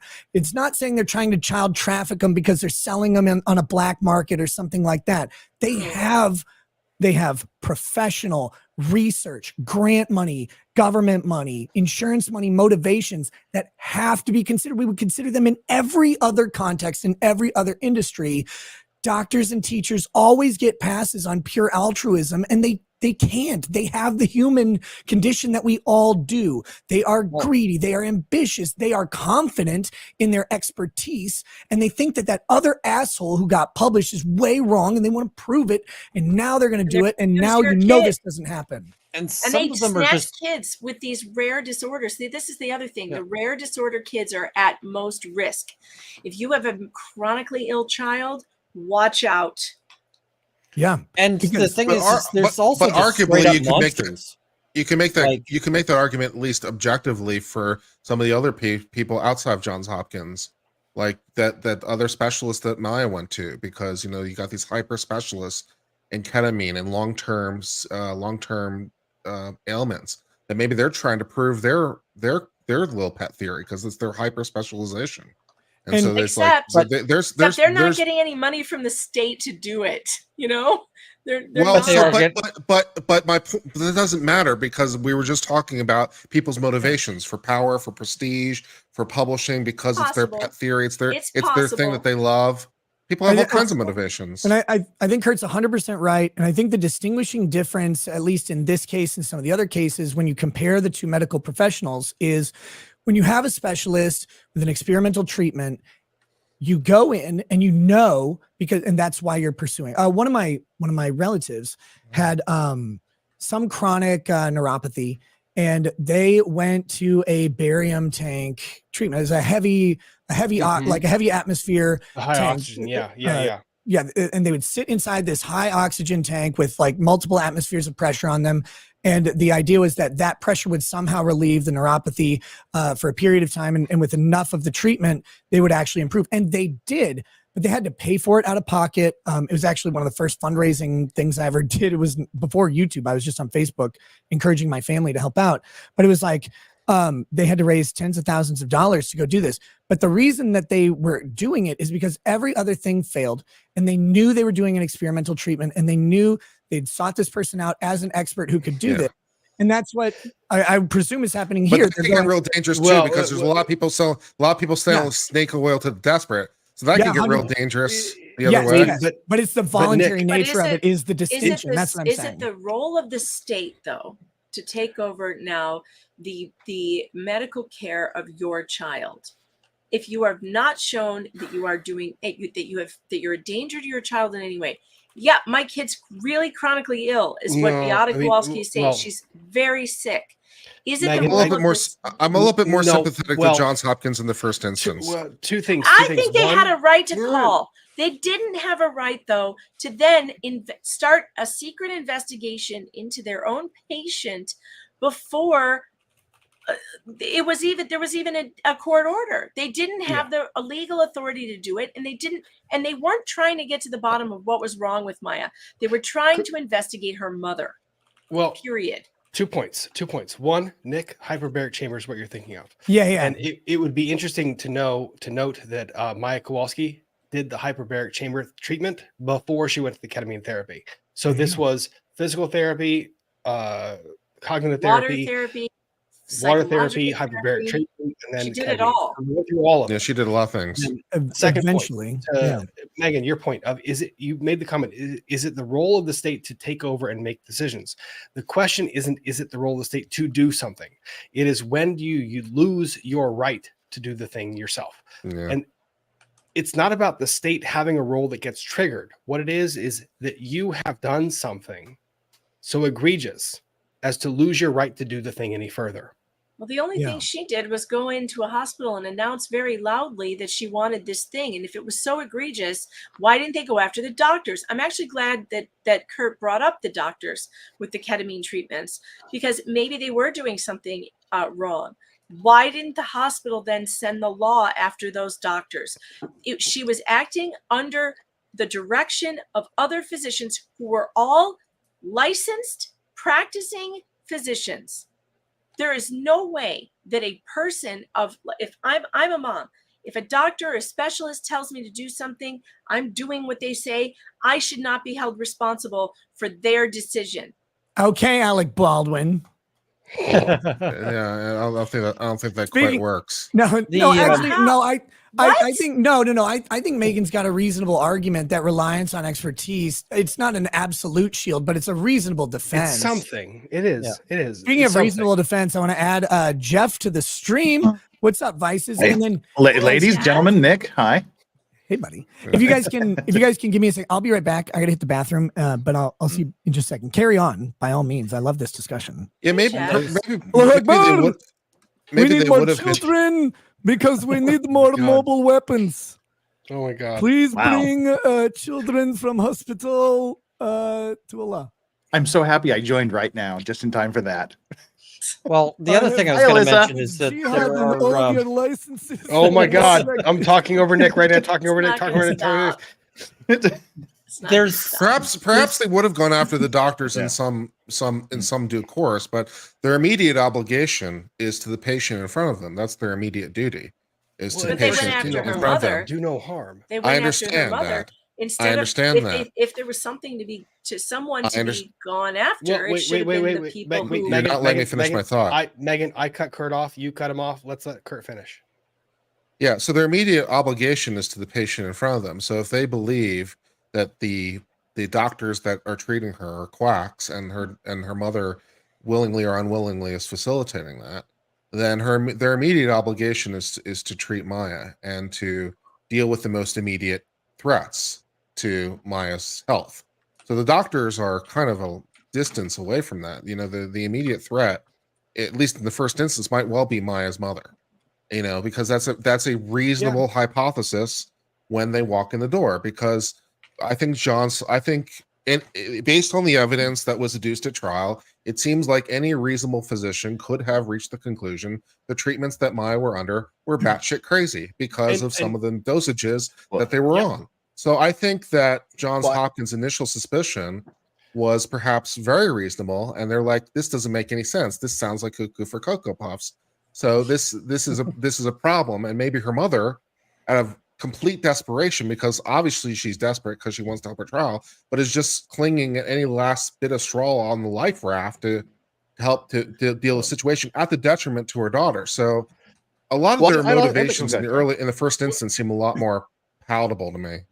I agree on this. have a question for both of you on it, for Kurt and Rob on this, because Yes. I know how I would feel. Because I think there's two things at work here. One, you have these two conflicting ideas of what's right. And that's Yes. unfortunately when the judge has to go, well, shit, nobody else is doing this. I'm the one that has to take responsibility to say which course we go down. But also from the hospital's point of view, I think the fact that Maya's mother being a nurse was an aggravating factor for the hospital. Because it's like when a paralegal comes in and goes, here's how I want you to handle this case. You're like, so know your role, shut up and get back in and let the qualified guy. I think there was a lot of pushback from the hospital in that regard. I have an interesting, like, inside baseball perspective on this because I've had the opportunity to talk to certain people after this trial that I had not otherwise been able to talk to. Who could those people be? It's such a mystery. We're not going to talk about that. I gave the opinion about halfway through the trial that I started saying, this isn't med-mal. We're not talking. This isn't a med-mal case. This is not a medical malpractice case. This doesn't feel like med-mal. It doesn't sound like med-mal. It is not med-mal. This is battery. This is false imprisonment. This is not med-mal. Because the med-mal argument was the weakest argument they had. It was literally, if you look at how the child presented and you look at the diagnosis and you look at the standard of care, I mean, Ethan Shapiro said very clearly, the standard of care for conversion disorder and CRPS is the same. Occupational therapy, physical therapy, cognitive behavioral therapy. Boom, 1, 2, 3. It's the same. So I'm going, why is this med-mal? It's not med-mal. This case was never brought as a med-mal case. Med-mal might have been included in this case for a reason, a strategic reason, hypothetically speaking, possibly insurance reasons. Med-mal was included in the case, but this was never a med-mal case because med-mal was the weakest point they had. Because to Kurt's point, I think, legally speaking, I think the jury was wrong on the med-mal issue. This was not a case where the assessment of the diagnosis was incorrect. No, they were presented with a series of facts that allowed them to question the diagnosis. The diagnosis could have been CRPS, conversion, factitious disorder, or Munchausen by proxy. And people are asking what med-mal is. Medical malpractice. Yeah, but reasonable doubt exists as between all of those. And the doctors are afforded a certain amount of reasonable leeway in making the assessment of what it is. I will agree with you. Before they have the court order in place, it becomes a lot easier on the legality. For false imprisonment, as long as the patient is stable, right, and they want to be discharged, you should discharge them. You have no basis to keep them. So you have no basis to perform things on them they don't want to be performed. So before they have the court order in place, that the liability becomes a lot easier. Well, I'm not sure it's worth the dollar amounts that the jury awarded, but that's another discussion for another time, perhaps. Medical malpractice, the standard is there a standard of care, which is the first question. Did they breach the standard of care? Was the breach the proximate cause of injury? And then, are the damages from the injury recompensable by the court? I don't think there's much else to it. But so that's actually the hard question, especially in rare conditions, is there's not always a standard of care. Because if you have something where 1 in 12 million people have it, and a hospital may see 3 of those cases a year, there isn't an industry standard of care. And if they don't have a specialist, they're not held up to a specialist standard of care. And medical professionals are always held up to the standard of care for the condition that they're treating within their level of expertise and qualification. Now, the standard of care may be referral to a specialist, but it may also be an ongoing treatment for the preservation of life or a status quo until someone can be brought in. So it's really hard to always get to the medical malpractice issue, but they found medical malpractice here, right? Oh That- yeah, that's And what you're talking they about. awarded. They The, awarded. I the think, jury found 26 everything. They checked all Yeah. the $26 boxes. million. But Yeah, the did jury. they, The jury was like, no, yeah, there Yeah. you go. so did they? Forgive my Do you want me ignorance. to But pull? what is the basis of the medical malpractice claim? I came back and I was going to do a joke about how all of our hospitals have a standard issue rocket launcher, Here. but I didn't want to do that because you guys are already getting disbarred. Ian, or not Ian. Here's the God, Nick. Here's the my brain is God fried. Nick is how I got. That's Ex- actually that is my name. No, Thank you. you're Pope Nick. You're not God Nick. So here's the breakdown. promoted. False imprisonment. You False say imprisonment. tomato. 26 million. I say you're excommunicated. That's cool. No. So false imprisonment 26 million, battery 31 million, medical negligence, that's med mal. Med mal is 26.7, fraudulent billing 5 million, survivorship, wrongful death. Wrongful death was 108. That was the one that was they needed Beata to remain in that. IIED is 10 million. So But that's the like what breakdown. was the basis of the medical malpractice claim? Like what did it say? So it's in how they treated her. Did they they must have found that the treatment that John Hopkins gave was caused further harm, right? Like that's the idea. That's what they said. Yep. That's what the jury found. But it did. I mean, and if you look at the Did it? dependency court hearing transcripts, it's undeniable. And even they admit it. They admit that they haven't been able to help her. Johns Hopkins admits in the dependency that we can't help her. We haven't been able to help her. She's not getting any better. And so we have to transfer and shuffle her off to someplace else. That's not the So- same thing as medical negligence, though, or medical malpractice. But her condition worsened while she was there. Her That's also not necessarily emotional- the same thing as her medical emotional malpractice. condition- Oh, okay. Well, how about the child? Well, abuse that would be then? the damages How about element. how about Well- when they held her down and stripped her and took photographs of her? Then That would be battery. Yeah, not that's medical battery. malpractice. still this whole thing is bullshit. They needed all of them. All of these hospitals that do this needed a big wake up call. No, They no, no, did- no, they no, got no, away no, with- no, Can- no. They got away with. I'm on Megan's side of Pelletieri. this one. They got No, away with no. Justina Pelletieri. That case got thrown out. Her family never saw a dime, never got anything for what they did to that family. Drake Pardo, I don't think his family sued that hospital, and they got away. Cynthia Absug, they did it to her. She's still separated from her son. She lost all her parental rights over that. They accused her of the exact same thing at one of these stupid hospitals. And then you have Rachel Bruno. She won $2.3 million, but that Megan? wasn't nearly enough. Well, Not nearly Megan, enough. On Megan's Megan? side. On Megan's side, 260 though. million, it's getting closer. I know, On Megan's side. 1.2 billion. Would this rise to the medical malpractice to where the primary caregiving physician said this is not abuse?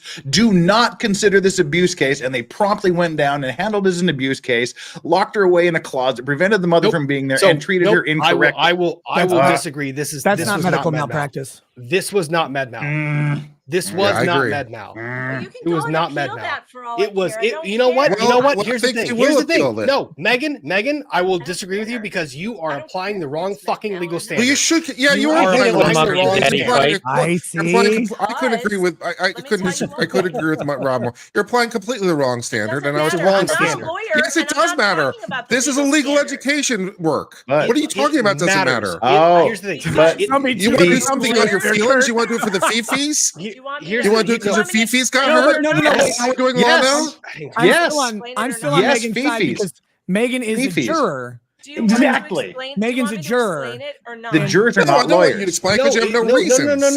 no. It's Here's not the thing. rationale. Are not Calm lawyers. down. Wait. Hang on. Yeah, Hang on. everybody, Fuck you. Fuck you, Calm Megan. Ask the down. question. Fuck You you. fuck off. No, Nick you. asked. No, I'm Nick not asked the gonna question. take it this time, Nick Kurt. asked the question. You can complain. What? Nick I don't asked care the whether you take it or not. question. You want to know what I have to say? No, I about don't it? want to know. I don't care what you have to say. You're an ignorant little clown. No.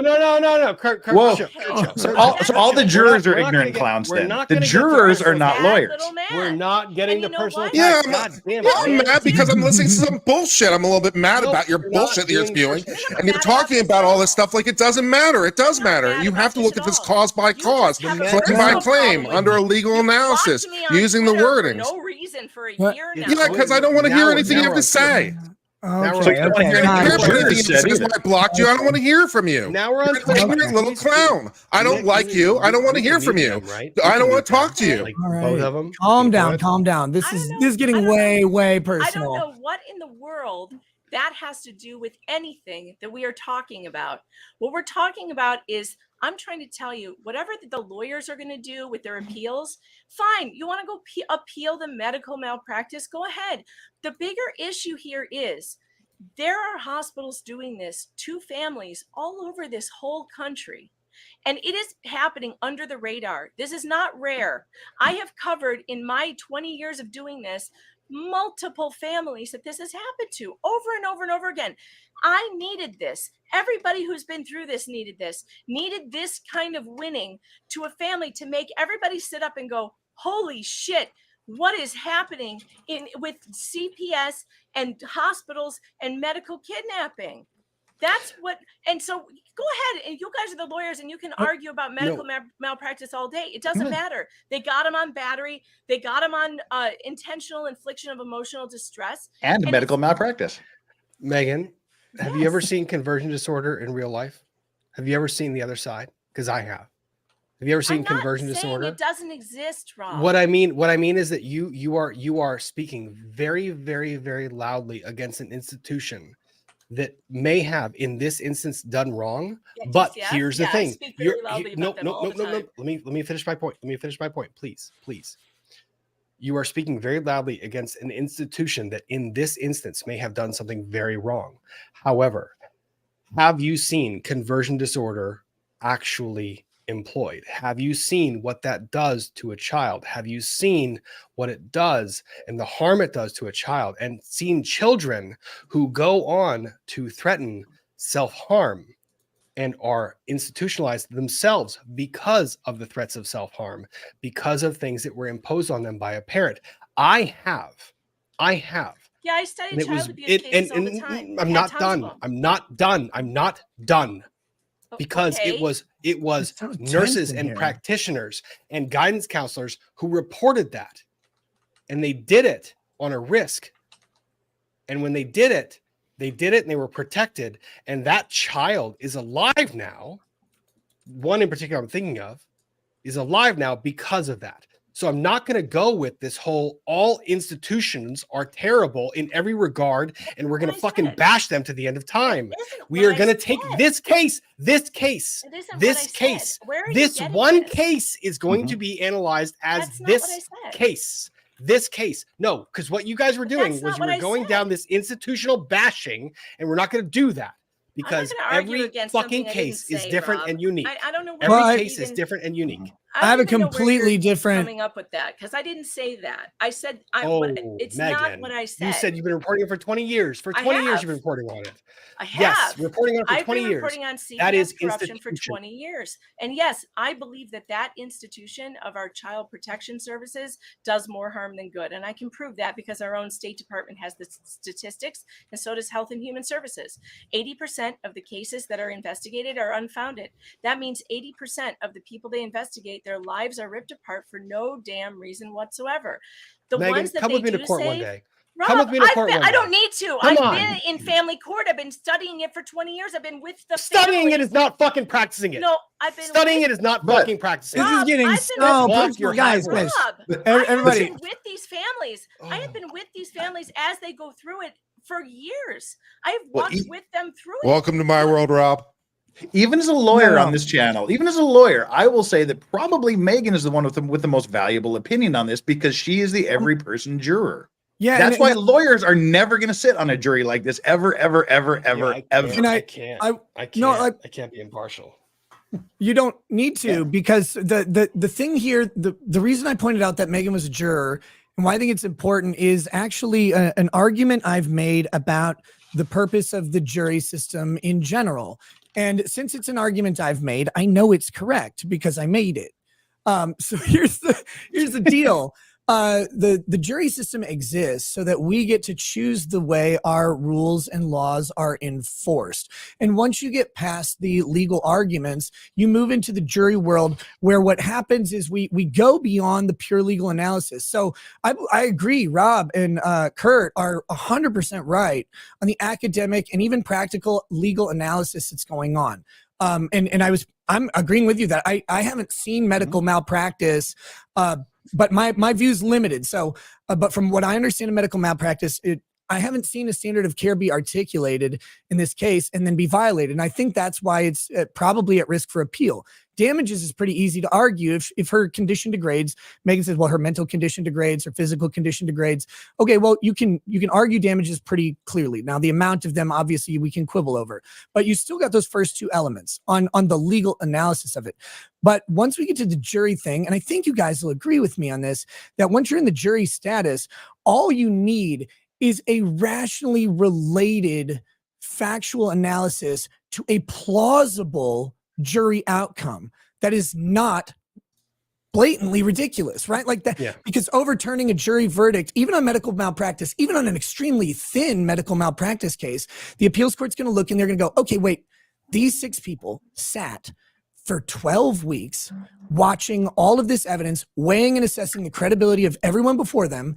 And if they found in the record any iota of a standard of care being articulated, and then any iota of a standard of care being violated, we have damages. If a reasonable jury could find either of those two things, even if we go, well, but they're motivated because they're really mad at what happened here because it was really awful in this instance, they're going to uphold the jury verdict, right? Like, Yeah. And so that's why I think Megan's opinion is so valuable, and you guys' opinion obviously valuable too, because there is the legal standard. But then we have to go, we have this system that says, yeah, here's the legal arguments. You make them to the judge, you get past the judge, now we're in front of the jury, and the jury goes, but this motherfucking hospital, if they took my kid, I would have John Q'd those motherfuckers into oblivion. And like I would have had a fertilizer ammonia sundae for that doctor, and fuck them, because that's the jury's job. And then it's the appeals court job to say, well, we get the sentiment, but we do have legal standards that we have to adhere to. And can we plausibly get to those? And that's where I think Kurt has argued, someone told me to ask you about this, Kurt, that those, you think the jury awards might be a little bit high and it will probably be pared back. And Rob and I talked about that at least on the punitive side, but we didn't really get into it on the compensatory side. The punitive side looks pretty reasonable, all things considered. The compensatory side seems a little bit high, like for some of these numbers where they're like, for example, can you put up the numbers again so I can? Where is it? They're up. They're up. Who's in a wind tunnel right now? In the wind tunnel, but Jeff, is I'm that sorry. you? There's a giant fucking bus driving outside the window. They gave her something like $2.5 million for increase in future medical insurance and premiums. That's on top. So this can't be because of the underlying condition. This would be in aggravation to the condition caused by Johns Hopkins that would cause $2.5 million worth of additional. That was because of the improper billing, though, I think. Yeah. So I was like, it seemed some of these numbers seemed a little off. Like it was like they're talking about like $8 million. Like they talk about what is the damage for like false imprisonment for. I mean, I think it's pretty obvious that a lot of this was for FU future numbers. Yeah, but that's what I'm saying. That's exactly what the court appeals. Like, look at this. Like false imprisonment, like instance 3, Maya. This $15 million on the right-hand side. Okay, that's for January 6th. That's a one-day thing. And what that award is for, if you look at the jury verdict form, is for future medical and psychological expenses relating to false imprisonment for that day. And I'm like, there's just no way. It doesn't make any sense. What's your you for one day? That was Wait, the life care how long plan, was the life care plan laid that out. The life care plan laid that out. Can I I think there's a real on the false imprisonment for that. I think there's a real argument. Your freedom of the day. Put a dollar value on your freedom for a dollar day. amount worth on your kids' freedom. I think there's a real argument here that like the jury seemed surprised when they got to impose punitives. I kind of suspect that they were rolling punitives into their damage numbers, and then they're like, I think so too. "Oh, we also get to do punitives. Great." Yeah, it doesn't make sense. Like because the first one, the first $3 million is for I think a 6-day period. The second $3 million is for a 3-day period. The $15 million is for a 1-day period for future medical expenses and psychological expenses relating to false imprisonment. I mean, that's a lot of future Okay, so $8 help, million for battery for Kurt, future psychological help treatment. me Hang on, as hang on, help hang me on. as the Can I- ignorant person, real quick, and then Rob, I know you had a point. Yeah. But if you guys can help me just on the basics of the false imprisonment is on the child or on the parents? On the child. Wait, so it's on the child, and it was 1 day of detention. No, There were 3 different No, periods. it wasn't 3 one okay, day. so yeah, It help was me on the facts real quick. October 6th Yeah. through October 13th, I think. Yep. Okay, Is Right. the you got 7 period days. of time that she was held without legal authority. That's the false imprisonment. Then One there was more. another instance where she was held for 48 hours, Yep. that she was held in a specific room under camera surveillance for the very purpose of catching her being able to walk. They were investigating. That was also considered another one. Okay, and she's I pulled up wait, the verdict. real Okay, quick. I want to get these facts down, please. And so during this time, she's prevented from seeing her parents, right? And she's how old? Yes. 12, 14, something like that. 10 10. years old. 10 years old. Yeah. Oh, then I don't have a problem with the A award. part of that, No. a part of that No, is no. when there's a court And order in we didn't even place. get to the point where they threw out Jesus So- and cake. Okay. Yeah, no, I remember that. We did actually talk about the preventing from the receiving Yeah. Eucharist and stuff like that. Rob, what were you had a thing that you wanted to go into while the I did. debate. Can you hit that? It wasn't that. It was that I wanted to apologize. I lost my cool. I'm very good about keeping my temperament. I really am. And I lost my cool, and that was inappropriate of me. And I apologize to you, Megan. I did not mean to do personal jabs. I have been I'm a close to little this case. confused as to No. why- I'm a little confused, Rob, because Megan. I'm a little confused because I don't understand what it is that I have done to you. I don't need to ask Kurt. I know what it's coming from in his side, but I don't really know where it's coming from with you. Megan, And I appreciate it. I accept your apology. I don't know what it is I've done. If I've done something to upset you, I'm also sorry. But I'm certainly, I enjoy your coverage. I enjoy you as a person. So This case has been really close, and it's been hard for me to cover. It's been really hard for me to cover because I've seen both sides of the equation. I've seen the good that hospitals do. I've seen the bad that they do. I've seen the good that CPS does. I've seen the bad that they do. I've seen both of them, and I've been dancing on this fine line of trying to give the benefit of the doubt to both parties, and it's been impossible. It has been so fucking hard for me to cover this case fairly and down the middle because I've seen both sides. Don't do it. And You just grab your axe and go, this hospital's coming I- down, baby. I get it. I get it. And You're the thing is, gonna do when I was covering the closing arguments by Ethan Shapiro this afternoon, I was furious at what he was saying. It made me more mad than I think I've ever been about what he was saying when he said, if you take $1 away from the hospital, you're taking $1 from a sick kid with these chemo treatments. Like, that's fucking bullshit. It is so. I've been on like a razor's edge of trying to fucking cover this, knowing all that I have in my decade of trial practice. And I'm trying my best. And Imagine lost having trial experience. What a bitch. well, that's what I mean. I lost it. I lost it. I didn't mean to go personal with it. And I think what it was I know a lot of people in these institutions that do really good work and that they are really good people. And I don't want to jump I have some of them in my so chat. far I in agree the with you. bandwagon. I have some of them in my chat. I have CPS workers who were there for 25 years, and guess what? They agree with me that the system Yeah. is really, This really was- bad. Well, It And is. I mean, It some of needs these fixing. documents, It some needs of these, fixing. some of these It videos needs- were leaked from like they had to be leaked from hospital employees. Yeah. So there Oh were my God, Johns it did. Hopkins There is- employees who oh were. my Can we God, also, yeah, they can we also hate this address the shit. fact that there is institutional corruption in this country that is Yes. a Oh my plague God. on our And Howard nation? Hunter, the idea that he did not destroy documents or make witnesses just not available is a joke. I hate this case because it shows the worst of what a healthcare system could be. This is the worst that you could ever see of a hospital. And Well, you never and the other- hope you hope you never see it. There's The other only thing one is- Munchausen, and he's Oh. a baron, and he has adventures, and he's the only one I respect. And anybody else can fuck off. That's the greatest movie ever made, and I know. Oh, I that love Rob that Bill's seen movie. it. I love that movie. And So the second point I was going to make is on the battery claim, because Kurt, you made this comment about the battery, and Ben, I say Ben Shapiro because it's so fucking easy to say. Ethan Shapiro is his name. Ethan Shapiro makes the argument in closing of the battery of Maya Kowalski in the photographing session that might have been 10 minutes, and he says it might have been 10 minutes, and yet they are asking for $56 million for that, and he said it was 10 minutes.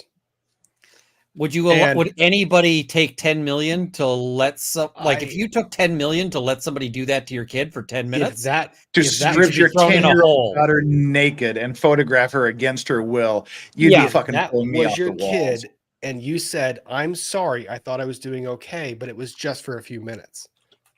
If I made that argument to anyone on the street, I would expect to be punched in the face. 100%. Yeah, that's like John Wick time.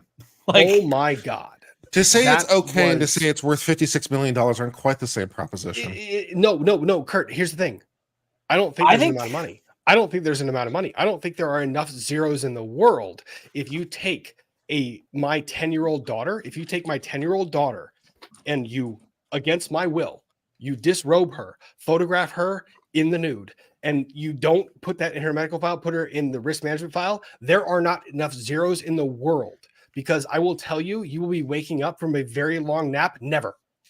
My hands are covered with cords dipped in glue and glass, and call me Tong Po, motherfucker, because I am not bowing your ass. There's all over the place. No amount of money in the world. And when Shapiro was making that argument,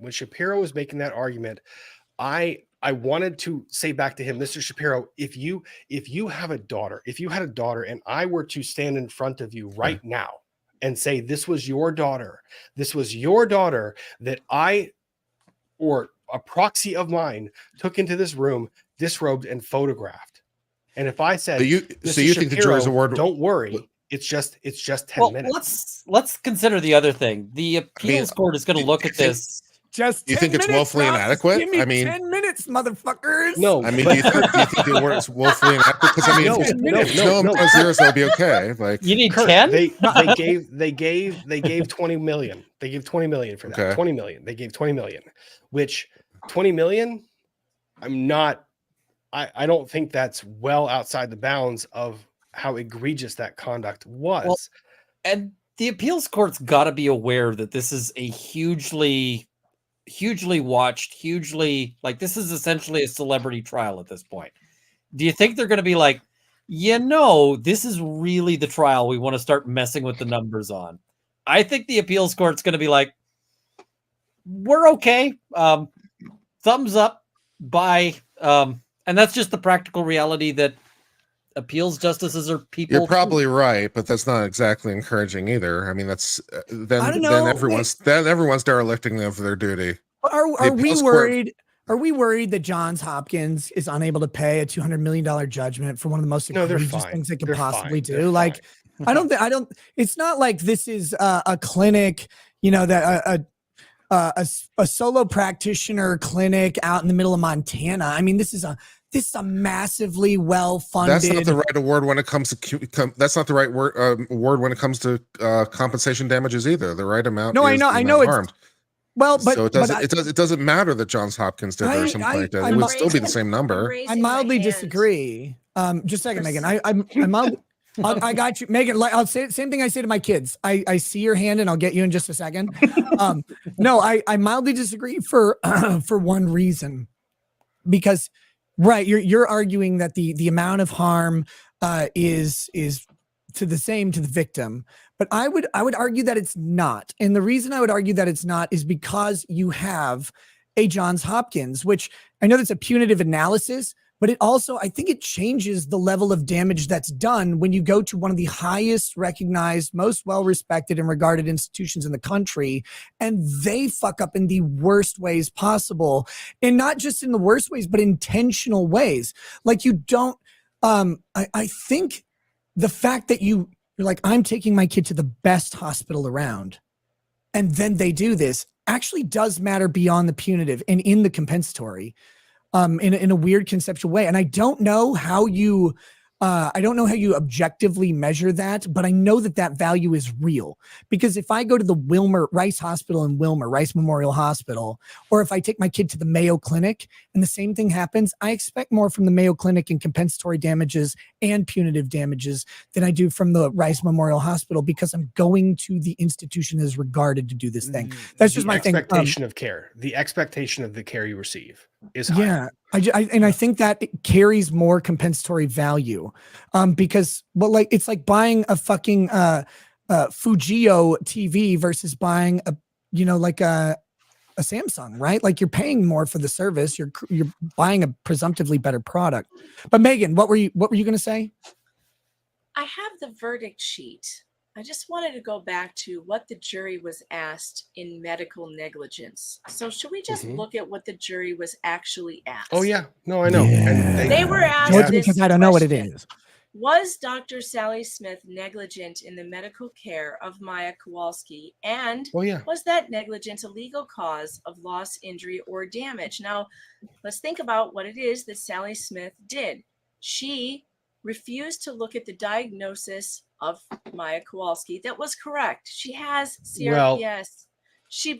Look, Rob, it doesn't matter because Johns Hopkins doesn't know what the fuck she has either. So let's just go with the diagnosis of her doctors. Sally Smith. It's who Sally Smith is. They accepted the apparent agency. So you have to get there by apparent agency. Yeah, they accept the agency. Yep, I skipped that part. There you go. I skipped that. But I skipped that part. And she's also paid out $2.5 million already because of her behavior. After that, they have to figure out, is what she did negligent in the care? Yeah, because she ignored her treating physicians. She refused to put that information in her report, which led to her being taken away from her parents. Yeah, that's negligence. It is. If I'm on the jury, it's absolutely negligence.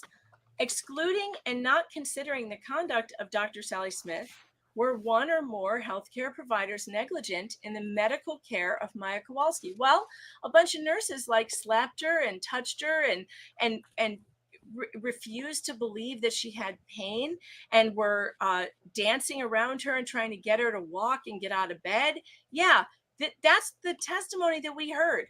I'm on the jury. I'm like, yeah, I remember all those, the 7th floor coven. I remember what they did. I remember those bitches. They did terrible things to her. And I consider that negligent. They didn't believe a kid when she said she was in pain. They didn't help her they left her to sit in her own excrement because they wanted to see if she could get out of the bed and walk.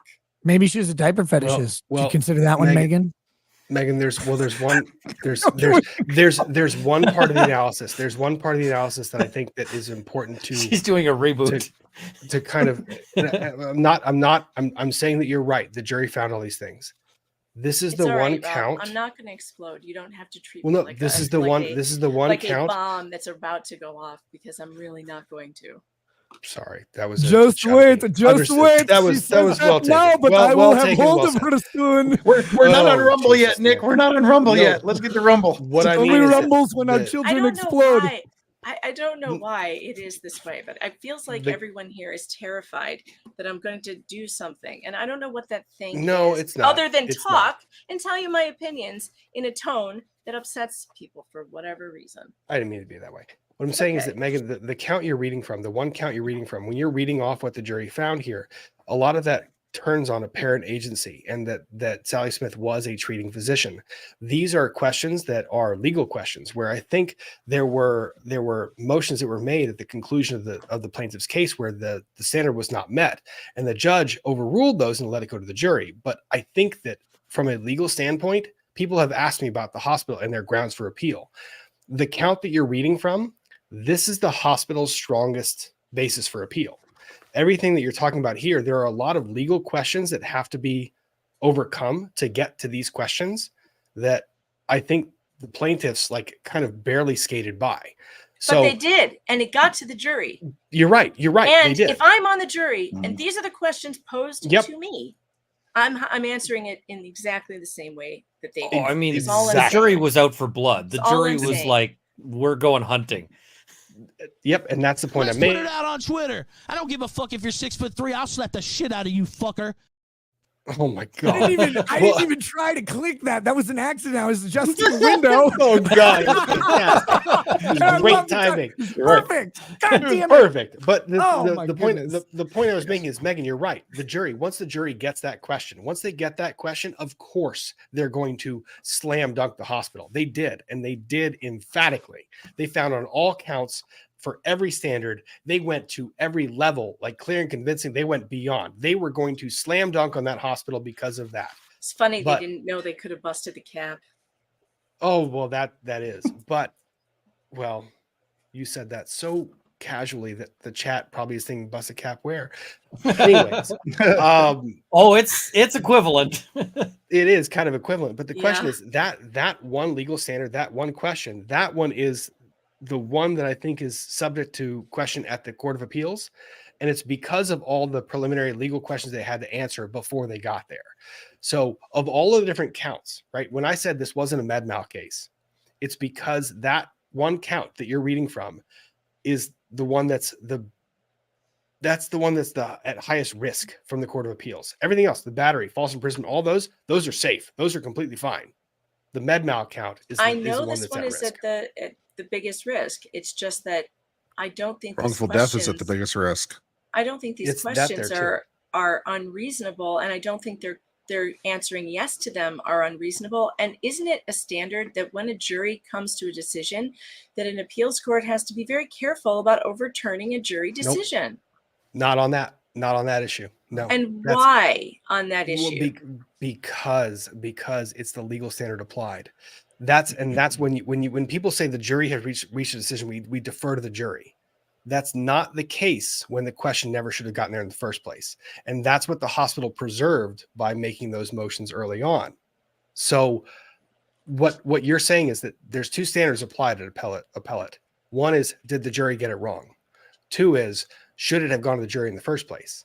Got it. And that second one, should it have gone to the jury in the first place? That's the one that places this count at risk. Yeah, because this is the wrongful death. No, the wrongful death No, is the we're med mal. still Med talking mal. about medical It's negligence. both. Yeah. Well, Nick, you're right. It's both of those counts. It's both Right. of those counts. So the med mal question is there, and this is what I was alluding to earlier, is there any way any reasonable jury can find, Yes. they have to find the elements with what's on the record? Because just because juries find elements for shit all the time that has never been argued. And that's when an appeals court does go in and overturn a jury verdict. They say, look, there is no presentation on the record. And what you'd hope is that the judge actually takes care of those on a directed verdict. We saw that in Rittenhouse when he's like, look, you guys did not put into evidence that this rifle was actually not able to be carried by him. You failed an element of this claim. Therefore, I'm going to dismiss it because your case is over. You've rested on your case, so it's gone. You'd hope that it would be caught at that stage by the judge, but that is where an appeals court can come in and say, "Look, we've reviewed the record. We accept the record before it. We accept the determinations, the balls and strikes called by the judges. The evidence is now here. It's before us. We're not going to reevaluate it, and we're not actually going to weight the evidence at that point."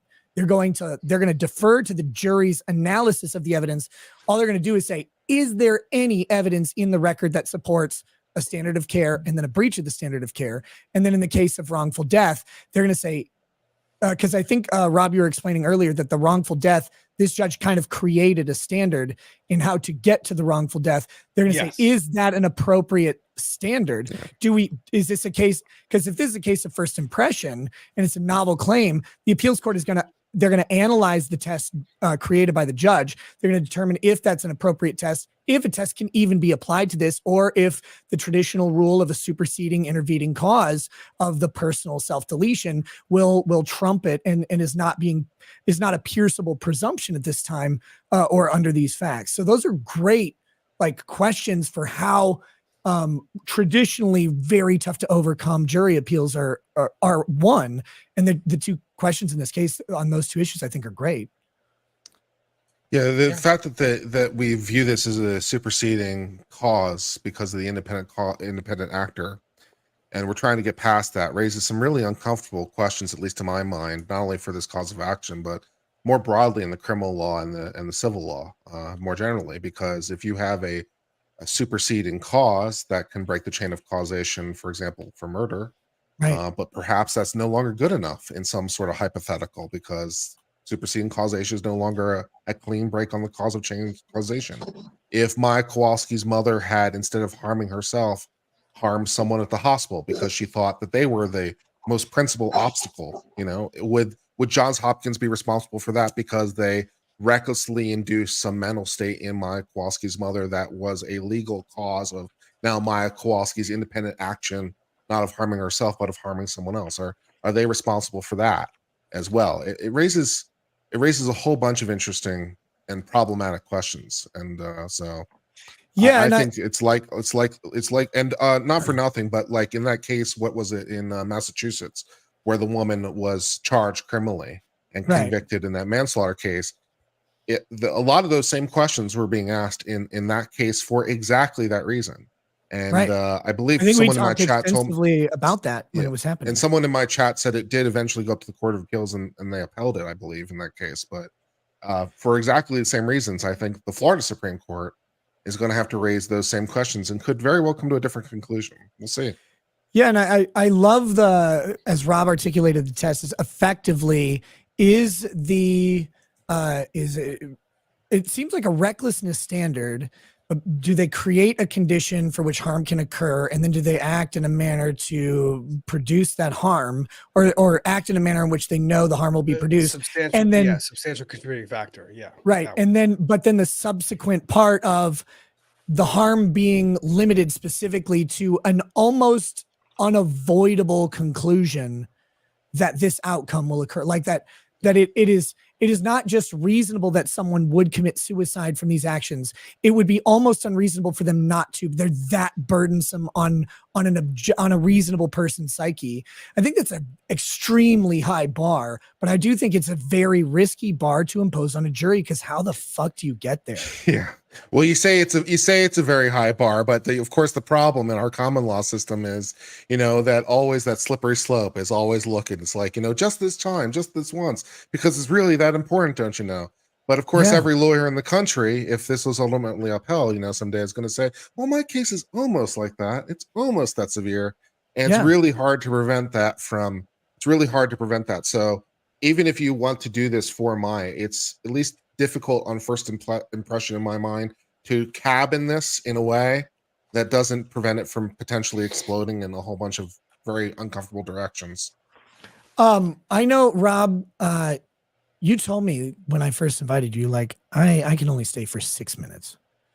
And I was like, well, that's fine. I never need more than 6 minutes. And I love you. So, dude, I know you gotta buzz out. I wanted to make sure and give you a nice opportunity to gracefully go, to tell people what you're talking about.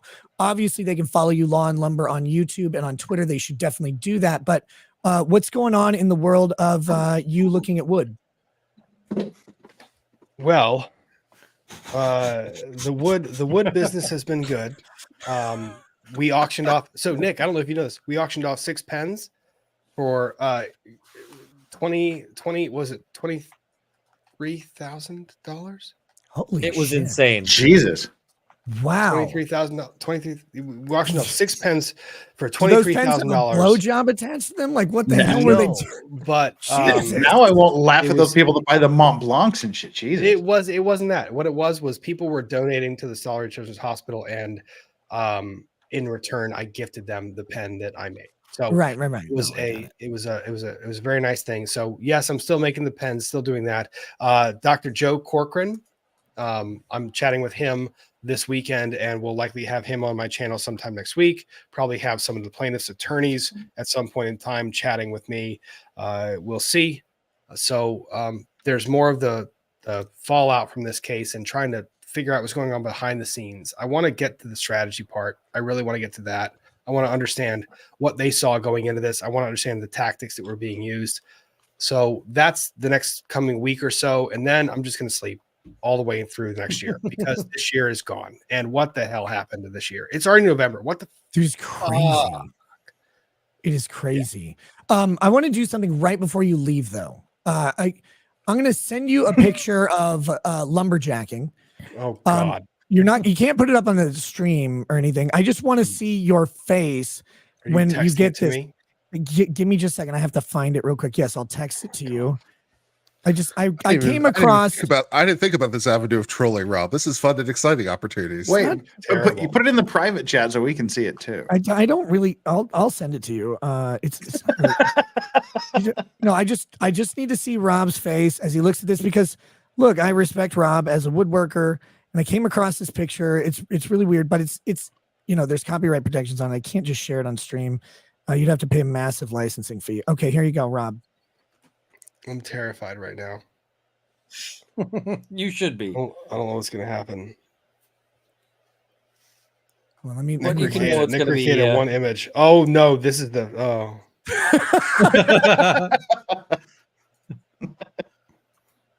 Why is there a copyright issue on this? Well, because the owner just doesn't want to distribute it. I'm just wondering, like The owner being the person holding the chainsaw. yeah, obviously. Why would there be a question? Actually, no, that's not it's the photographer, right? The photographer is the Yeah, owner. that's Well, right, if we So- bring it on stream and we critique the photography and the Well, I I don't know if method anyone of needs to see this photo ever. the work of it, Ever. But Never. do you like the photo? That's all I want to know. I appreciate the fact that you are cutting up. Well, the subject in the photo, Right, the subject of the is- photo, not me. the Like, subject that's of the photo ridiculous. is cutting up what appears to be spalted maple, which looks beautiful. And I is think you using should a save it as your phone chainsaw. background. Is using a chainsaw. I don't know. I assume the chainsaw was being used properly. I don't see any safety gear though.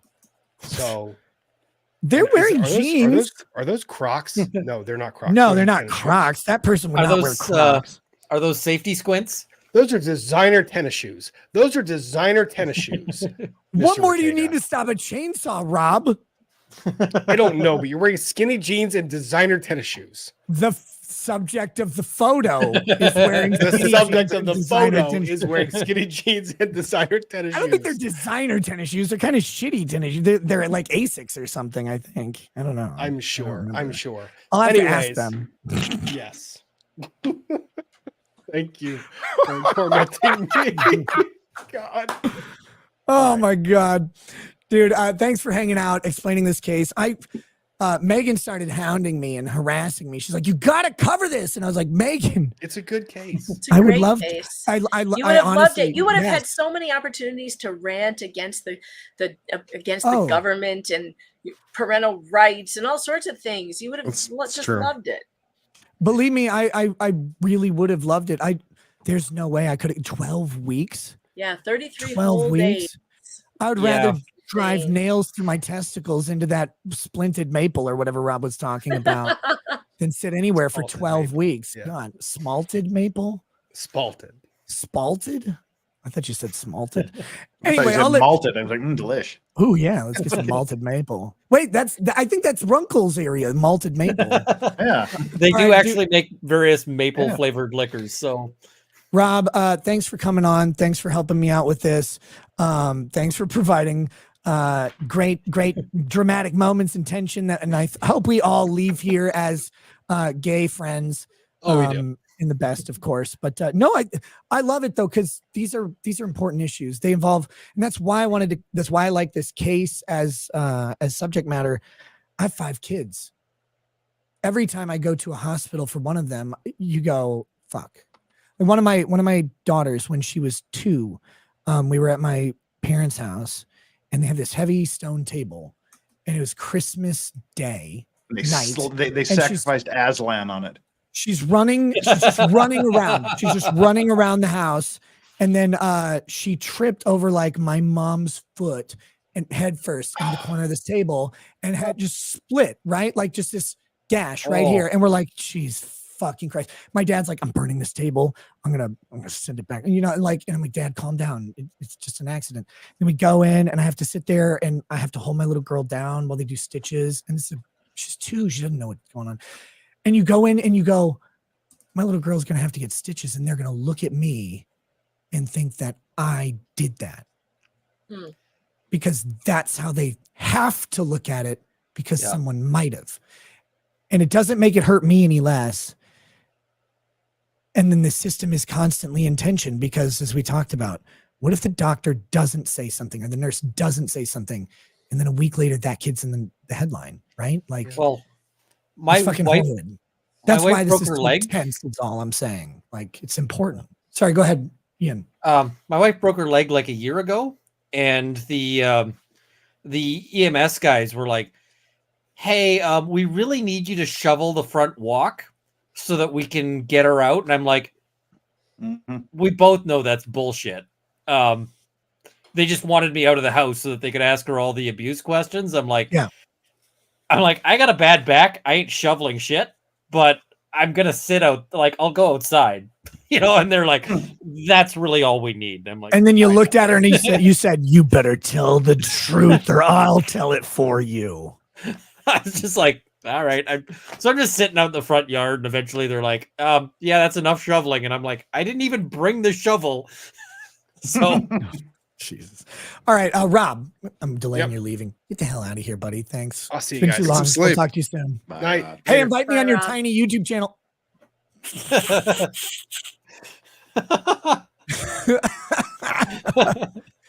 Oh my God. So, You really class up the joint there, Nick. people have been telling that we've been 2 hours and 20 minutes on YouTube. I'm just not going to do the Rumble flip tonight because now it feels like. Wait, do you have do you have slurs to say? Because I will if necessary, Jeff. Rumble's always better. It is, but I don't want to go another like 2 hours on the show. So I figured we just finish up the 40 minutes here. And we can talk more about this trial, but I think we've done a pretty good job. But is there anything else to talk about too? I mean, I haven't talked to most of you guys in forever because you all Why don't you answer my text messages, Nick? dude? I That's a sent question we you, all have. I actually during the stream sent you a response that kind of talks about it, and I'd be happy to elaborate in private. I look forward to it. I was just teasing, but I know you tease and love, and I do, but I respond with sincerity and in all of the homosexual love that I can muster. excellent. But yeah, so what?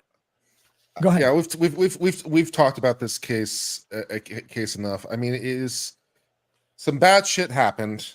Whether the amounts are the right amounts, will be left for another day. But especially for the period when they didn't have a court order, and they were doing that stuff with and against the parents' permission and all that stuff. It's like that makes it real easy legally, for false imprisonment. You didn't allow her to leave.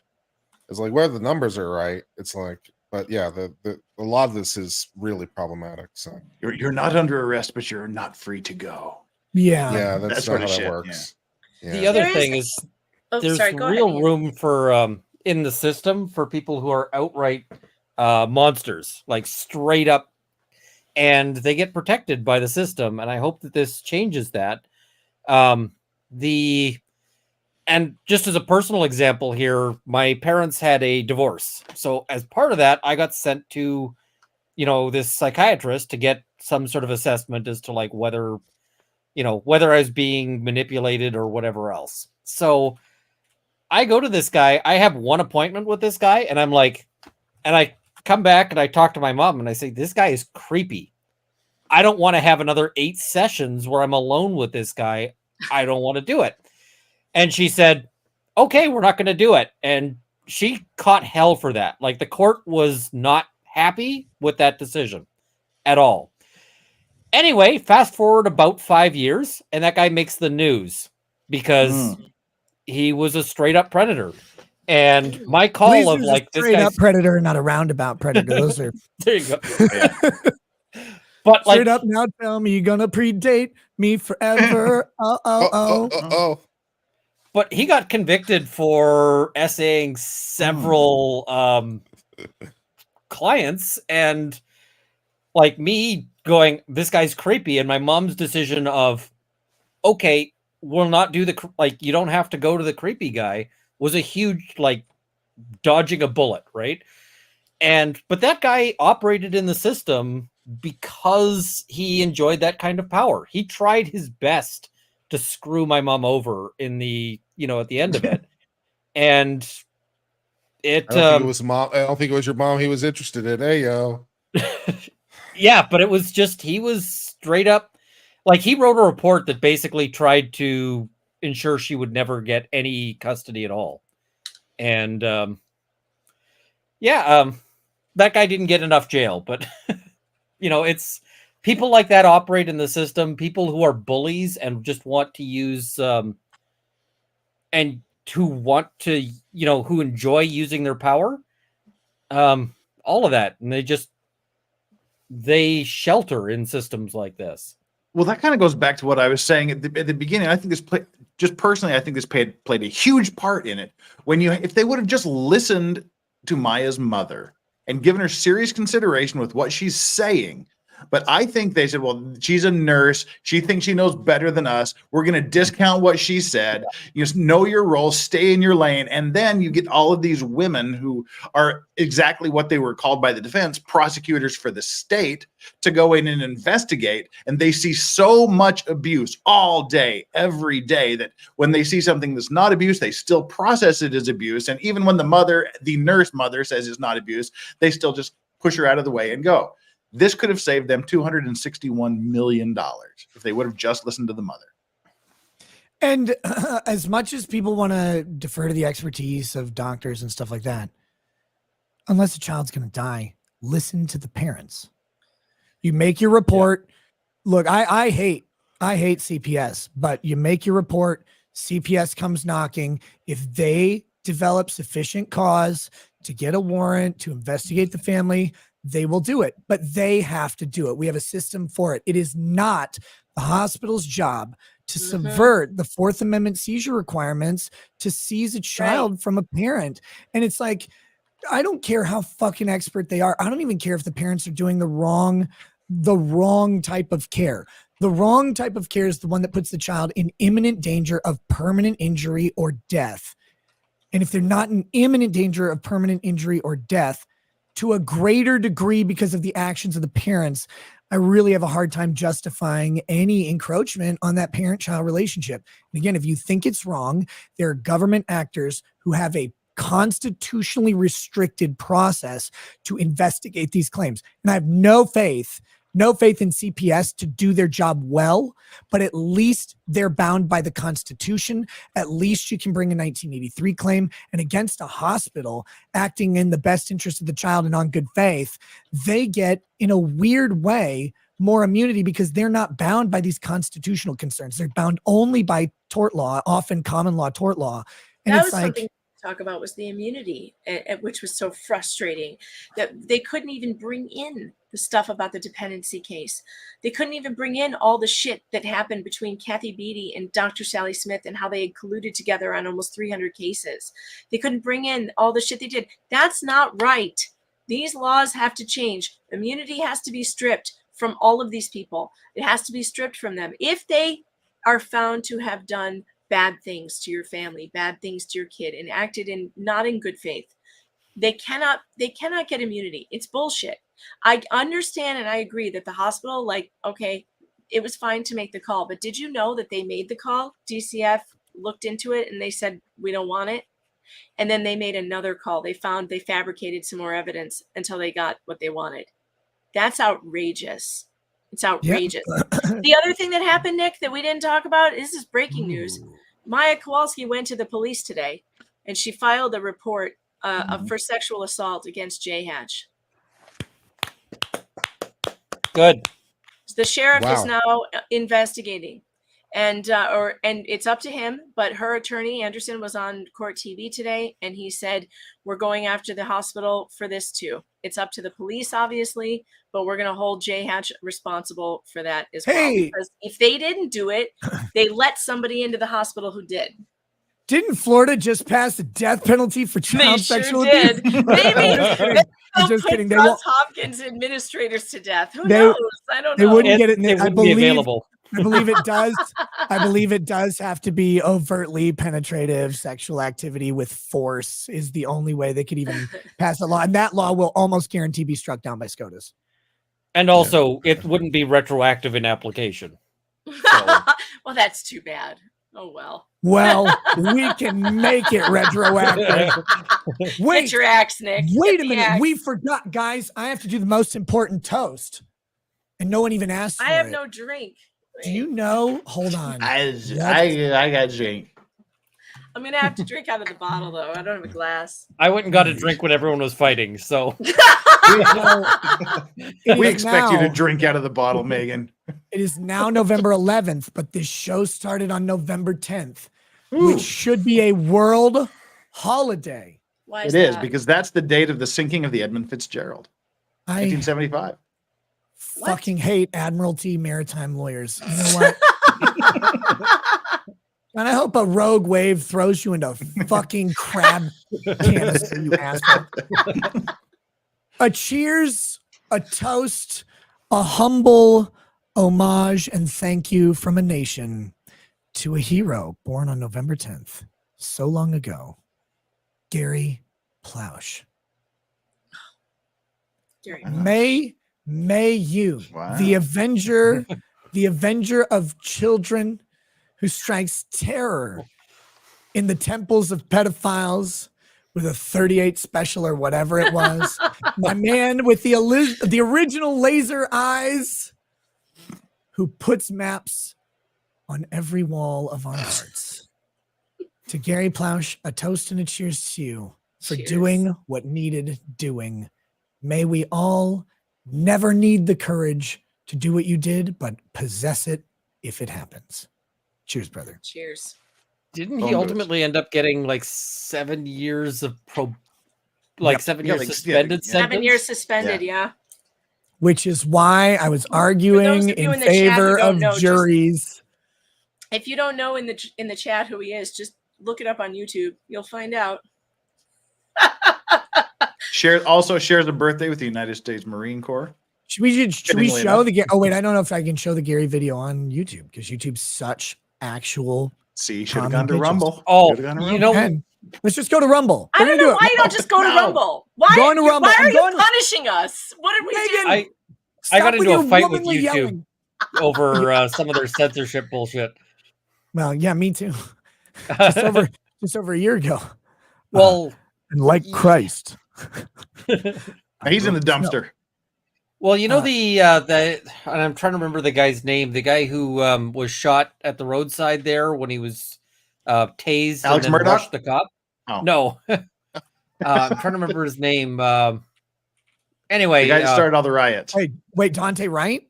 no, it was just Lawrence Of a rape. Well, Cook. Ian, I'm listen to just yourself. The trying to think. guy that got tased and shot by the cops on the roadside. That does not narrow it down at all. Ian's like that black guy. You know that one black guy? I'm trying to remember the guy's name, but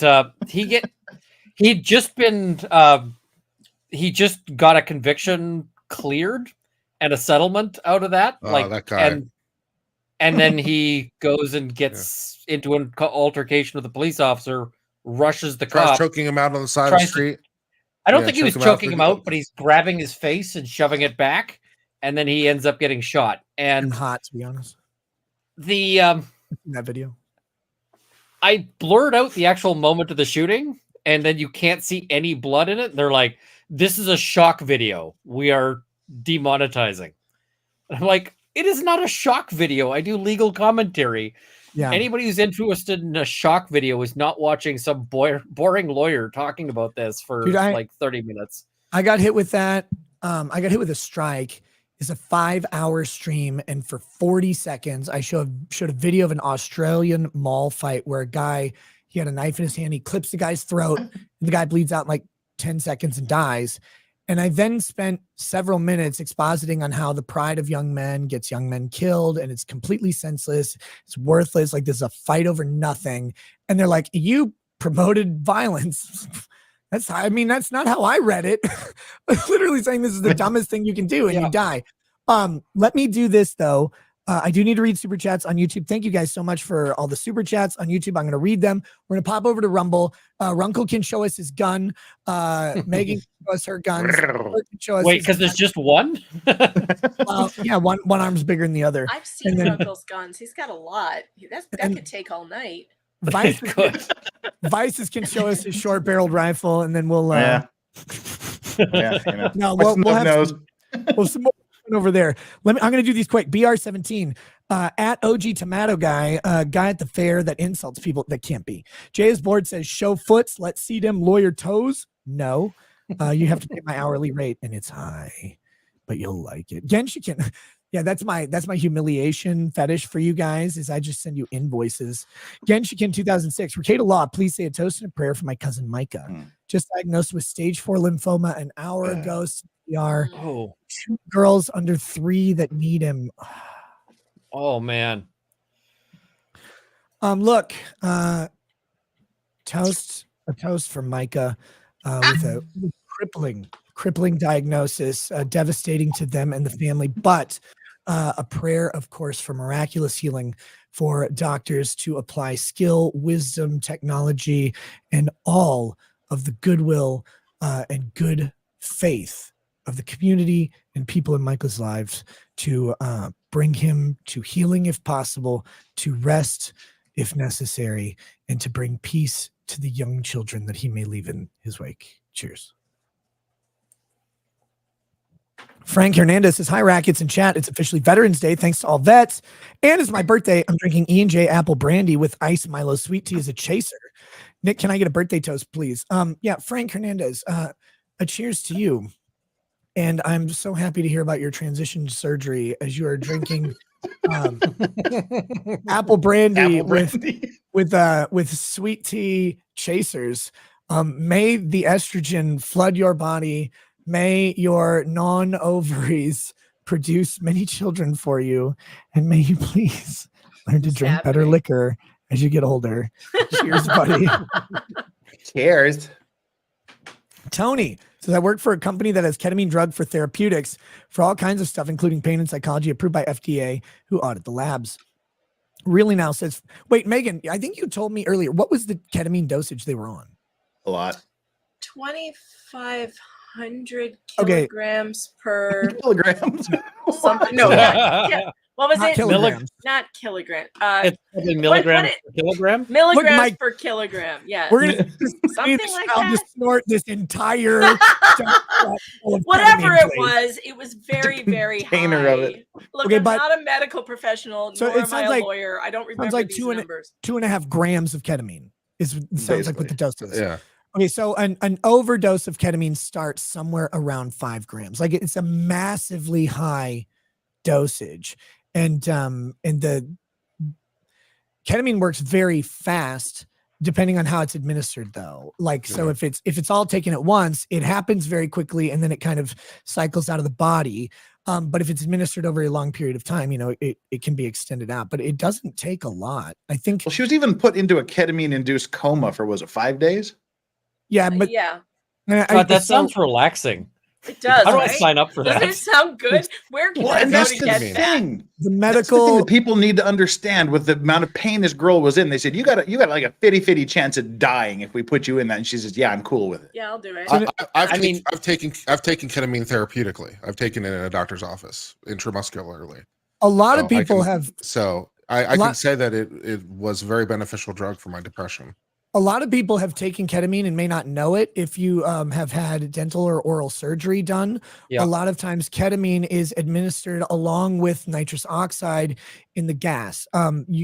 You will notice differences in having nitrous, which is kind of relaxing, to having ketamine, which can produce hallucinations and complete disassociation. And it can be produced as a vapor. It can also be done intravenously. It can be a powder. It can be all sorts of things. But the medical dose for a ketamine coma, if I remember this article right, is somewhere around 4.5 milligrams per kilogram of body weight. So it all kind of depends. But my point in this is that the way ketamine works is it's very short acting. It's very effective, but it's also it's an extremely high overdose rate. Like the theoretical amount being 5 grams is. So even if this girl is taking 2.5 grams of ketamine, that's not even approaching the overdose rate. It's crazy.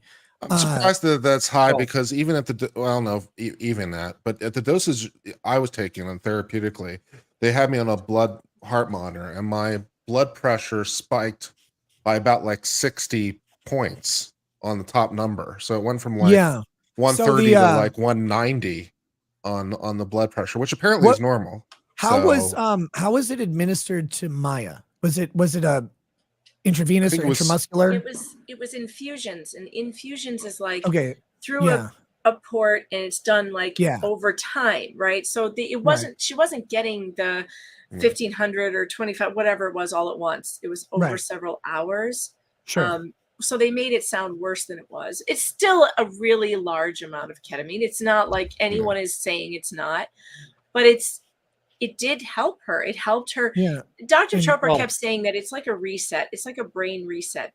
What they're trying to do is they're trying to shut the brain completely off and restart it like you do for a computer that's not working properly, because pain is. Do they also kick it? And then I think the reason that this is also interesting is because, again, from what I was reading in this article, it was like the most thorough fucking breakdown of ketamine from this doctor and how it's used medicinally, and he also talked about street usage of it, was that Kurt, the reason I assume you're hooked up to the monitor is because what he said is the main non-overdose related danger of ketamine is when it's injected into you, there's a risk of a blood clot, and it has to be monitored and it has to be addressed right away. But if they administer it nasally, like some of the ketamine therapy treatments for depression involve a canister that's administered, and you inhale it as gas, and I don't know what the dosage is, but it basically knocks people out.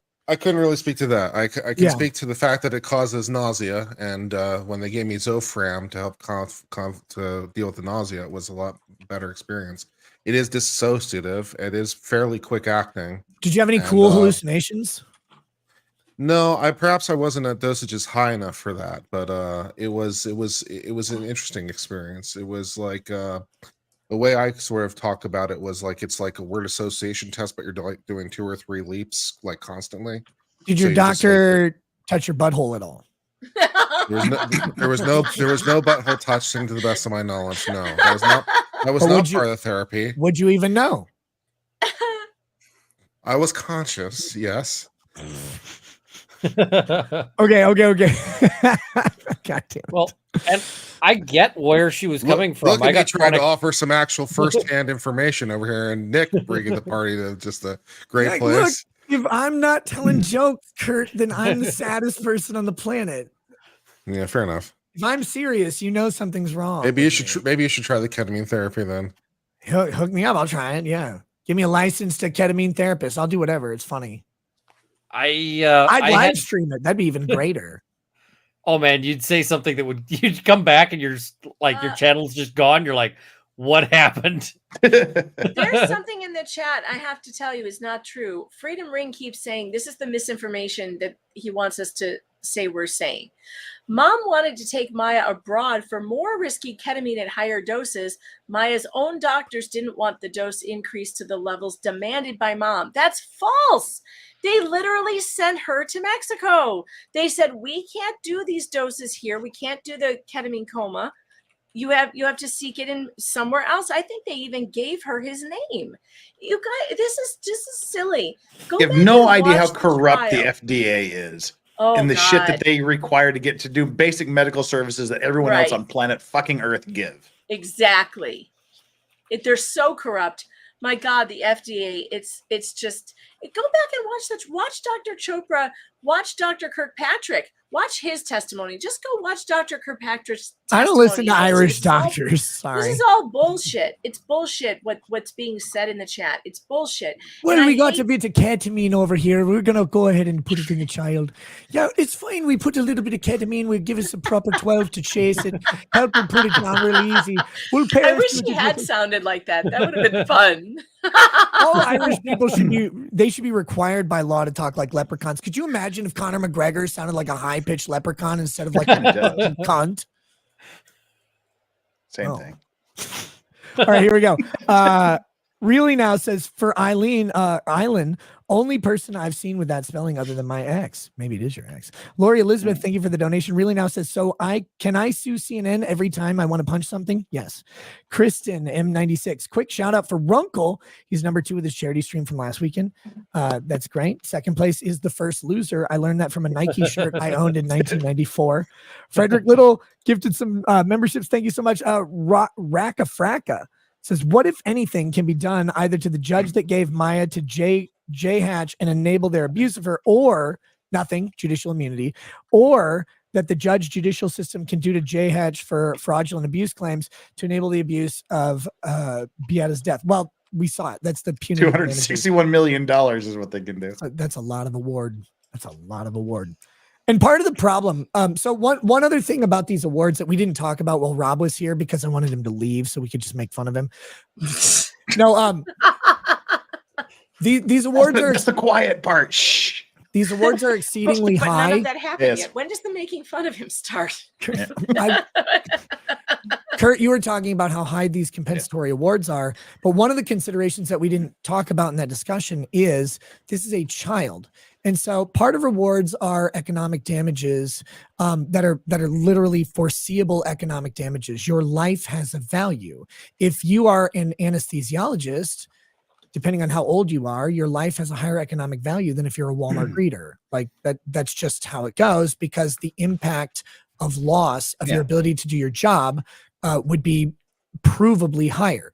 With children, it's such it's an up in the air question, because you don't know what a 10-year-old is going to be in their life, but we know, or we can presume, that the damage done to this 10-year-old mentally through trauma will hamper their ability to could hamper their ability to otherwise earn a significantly higher amount of money.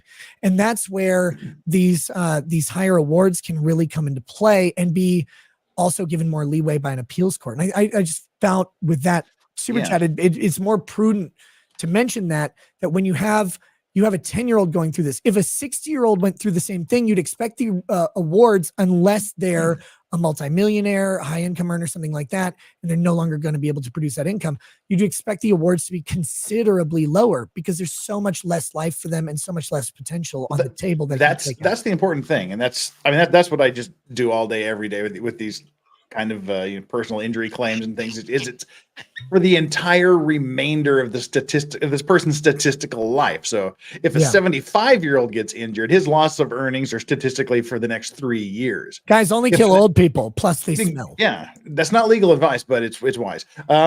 Pretty good legal advice. Don't kill young people. They're more expensive. If you permanently disable a 10-year-old, you figure their statistical hourly average wage, it's whatever also people way make more at that expensive point, to permanently disable somebody. So yeah. If you're gonna run somebody over, make it count. Yeah. So, Ian, you were going to say something about back pain and ketamine, I think. Oh, not ketamine, but I got prescribed like a muscle relaxant, and I take this pill, and I'm like, I am starting to feel weak. So I got into bed and I was paralyzed for about 8 hours. I went to sleep and I was like, and I woke up feeling amazing, which is great because I am always in pain, like always. Yeah, I took a pill a long time ago that made me feel weak, and I've never gotten over it. But what was yours? Well, I felt great when I got up, because like all of my back kind of relaxed and was not hurting. So I go to the doctor and he's like, how did that work? And I was like, it was great. I told him about it, and he's like, yeah, if that happened, you were like real close to death. Cool. And you will never get prescribed that again. I'm like, what was it? I can't even remember. I have another. Like, was it the George Floyd special? I was like 14 and I got this, and I'm just like, wow. I would take that again, even with the chance of death, just because if you're going like, hey, I got a week of no pain, I'd take that shot. So I get it when they're saying like, hey, this hurts, but this might solve it. I sort of get where she's coming from on that. I kind of had that when I blew a disc in my neck 20 years ago. They put me on some sort of major narcotic. I have no idea what it was for 2 weeks. Now I remember being in the most pain I've ever been in my entire life for 2 weeks, but I didn't give a fuck. It was like, this really hurts, but I don't care. Wait, so what drug was that? I have no idea. it was just like I felt the pain, but I just didn't care. I'm like, yeah, That's it weird. was wild. Yeah. I think I would. I don't know if that would be helpful. Or not. I don't guess like it would be if you don't care about the pain. I guess that's helpful. Well, they were giving me this antibiotic and anti-swelling stuff. They were like a series of horse pills, but this narcotic thing was just the weirdest thing. I can't even remember what it was, but it was awesome. I've had very few narcotic painkillers. I think Vicodin and something that starts with trazodone or something like that. I hate take trazodone every day for sleep. I need it. I hate them. They make me nauseous. That's Taylor's business drugs there. Careful. Yeah. I got them. I take 50 milligrams. I'll be fine.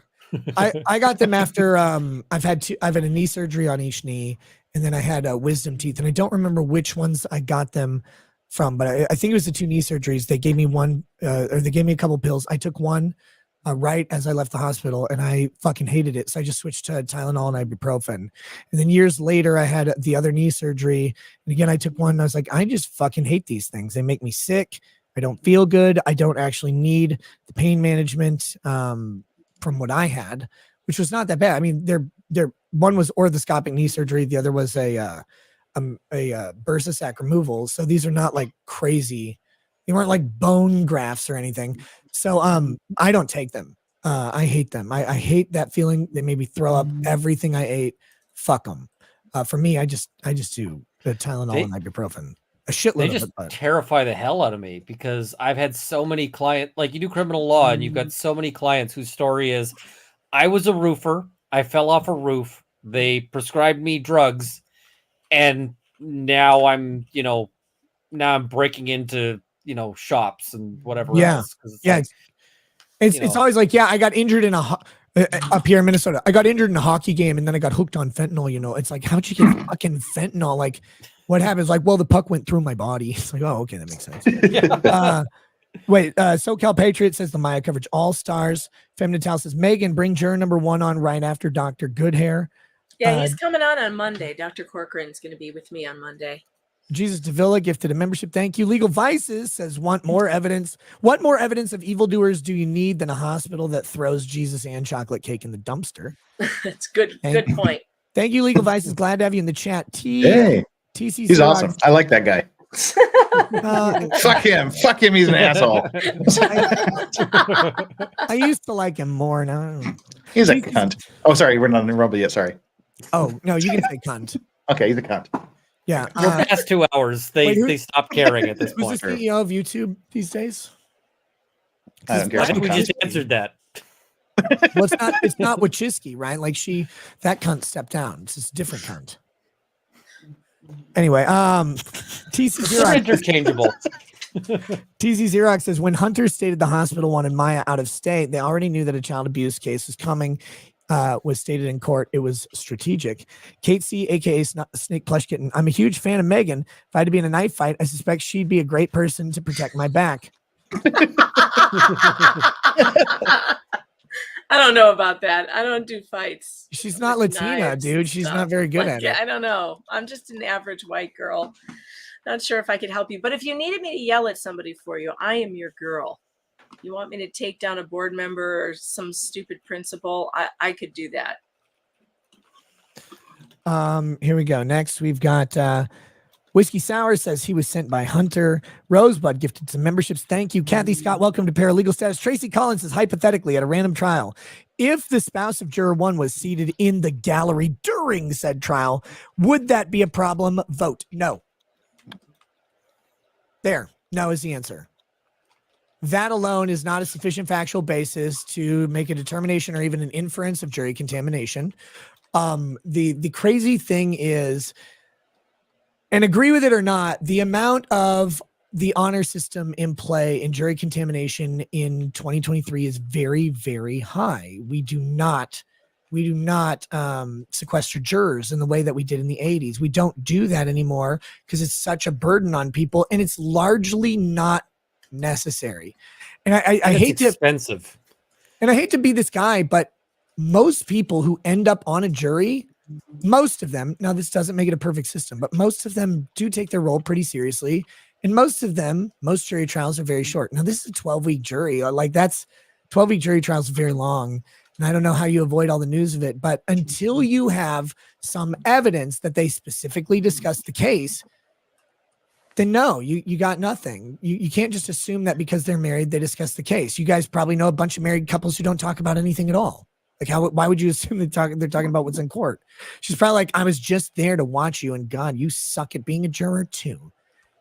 My wife was a juror on like a week-long essay trial, and literally all I heard about it was, I have jury duty. Can you drop me off here? And that was it. Like, she took it seriously. She's like, I'm not saying anything. My mom was on a capital murder trial in Houston, Texas in the 80s. The guy was convicted of capital murder. He was sentenced to death. He's alive now. He's out of jail. Don't worry about it. He was sentenced and convicted. She didn't tell my dad a word about the trial until after it was over. Then she told all the details and everything, but that's when she could. And you know, like, she talked about how they all sat there and they assigned the death penalty. They all cried about it, but this guy's a menace. But then he got out. Like, he was too injured to execute. And then they're like, no, you're too retarded to execute. John Cook says, mandatory reporter training for me told me specifically not to try to reach out, investigate, and contact. They said that was a job for DHS CPS pros. Yes. Yes, it is. Holly O'Connell says, Megan, please listen to Rob. Hunter is scary slimy. Ellie Fan says, happy Veterans Day. Hoorah! Frozen I know Toy. Hunter is slimy. I agree. Well, he's not too slimy. He does a bunch of coke. He's kind of dried out, right? Hunter is a horrible lawyer. What That was a of course I Hunter know this. Biden joke, Megan. I was making a Hunter Biden joke.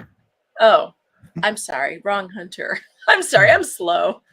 Hunter Biden's I mean, like, they can both be teenager, awful. I can do They that. both are awful. That's Except the lawyer's a really awful one because I want to be alive. Frozen Toy says, I had CPS at my house like 20 years ago. I called them Yahtzees and they never came back. By the way, the kids are all grown now. Some random call that nobody could identify. Fuck the state. And they respond to those random calls and they ask you to come in. And that's when you should not consent to CPS. Make them produce a warrant. I threatened to call CPS on my dad once. Did he hit you for making that stupid threat? No, he said because we had a bunch of foster kids for my entire life. He said, "Well, we've got them on speed dial. Tell you what, I'll call them. It'll take them at least 15 minutes to get here. You have any idea what I can do to you in that 15-minute period?" I said, "Okay, I'll go down and clean my room, Dad. Sorry." I've seen files where CPS came out and was like, there was no food in the fridge, and then the person who was there was videotaping, and the fridge gets opened, and it's like this, Disney movie feast in there. Oh no! And it's like, some of them will just actively make crap up.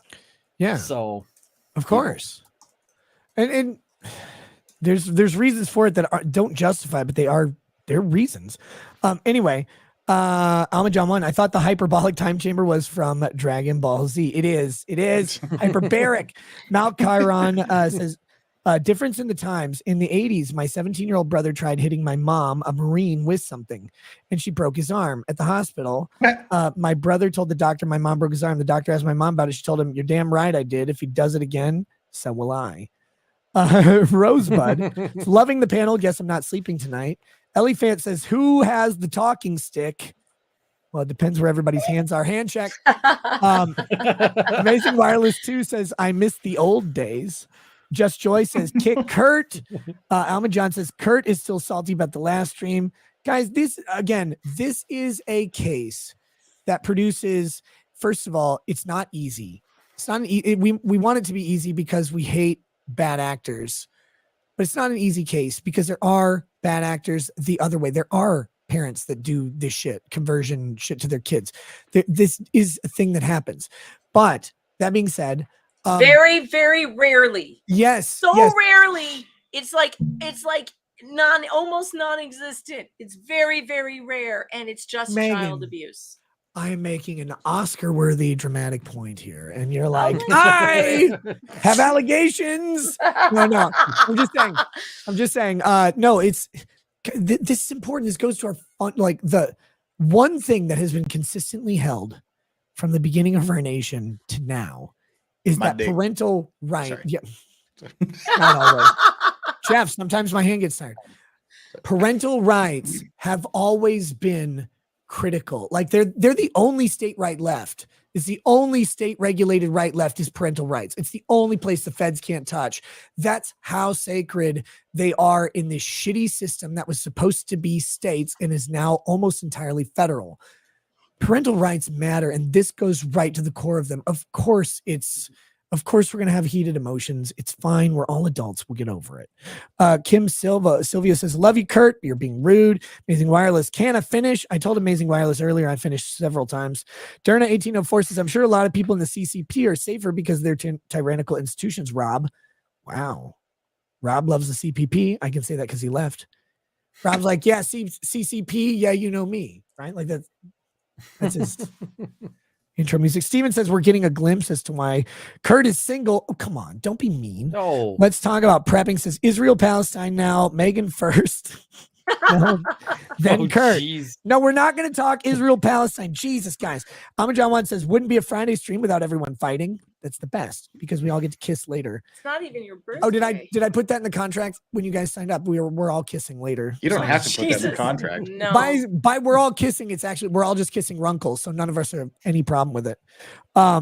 Except for Uncle. Hey, We look, don't it's care. hey, look, I got a it's Nana. shotgun, so bring it. Hey, look, it's Nana. Thanks for the donation. Janelle Diane H says, shame on you for allowing attacks on MF again, Nick. Wait. I'm not gonna lie, that one's not untrue, but that's okay. Oh, That's all right, Nick. wow. Wow. I kind of feel like she can hold her own. Guys, I can. I kind of feel like she doesn't need the shotgun. Look, I only no, they're right. I protect Megan 77% as hard as I would protect any other guest. Relaxing stuff. Last time, this is what Nick did. Last time, this is Medium what he protection. I laughed Honest to until out of my God, this chair. is what he did.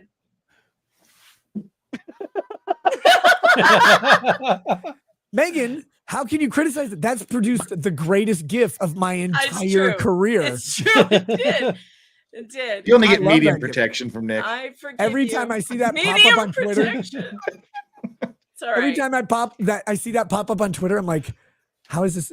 This is a real gift in the world. This is my contribution It's to perfect. the human condition. Is Laughing me while just everyone else is screaming. fucking funny. No, that's like the running commentary. Like you know when Nick's had enough of his own stream is when he gets lost in the soundtrack of his own mind. When he starts hearing music in his head, he's done. I love it. I was like, I don't have to do anything No, this stream. These Chat, guys. don't worry. I love Nick. It's okay. I'll forgive him after I'll choke him later. Don't after worry. we flip off YouTube, we're gonna flip over to Rumble, and then we're gonna flip over to Best Gore and really have it out. Relaxing study and focus music says I leave for 2 minutes and everyone gets spicy while Nick sits in the corner as if he started and is just enjoying the Yep. show. Yep. I was. Nick sits there and goes, ooh. I'm like, look Can at I do that? Look at these guys fighting. Wow.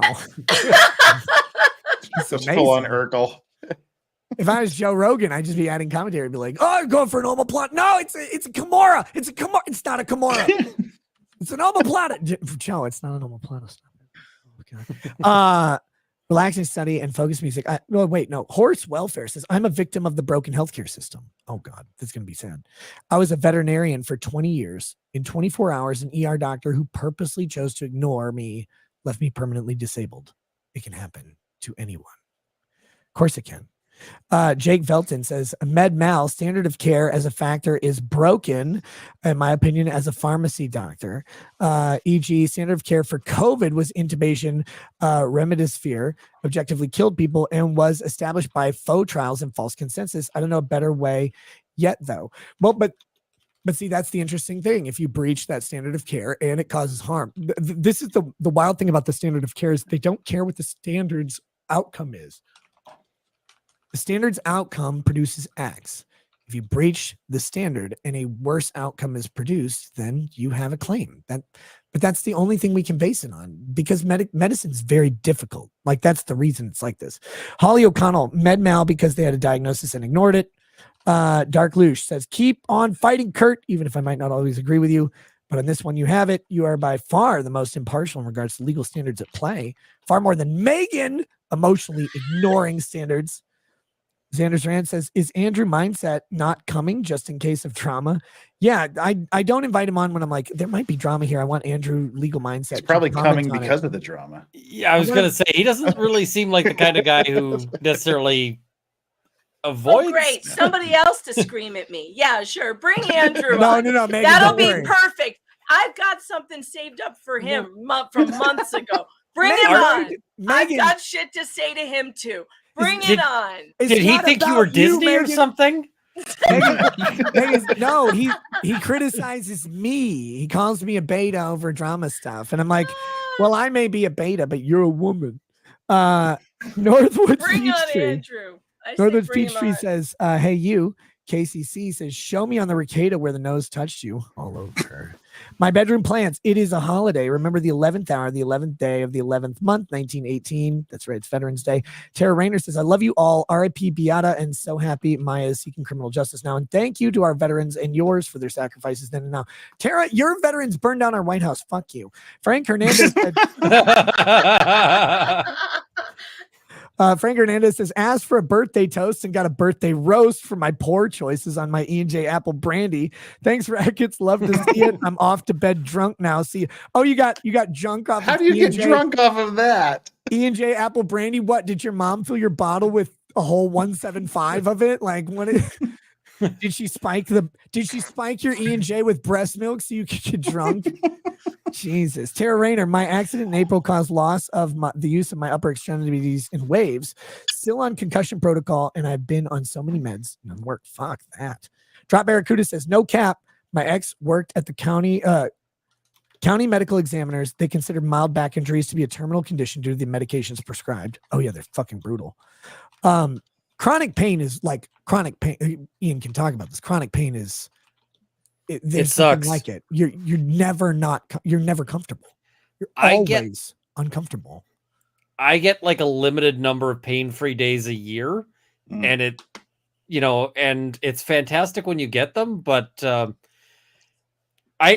have people on my stream going like, why do you keep adjusting your seating? And it's like, cause I hurt.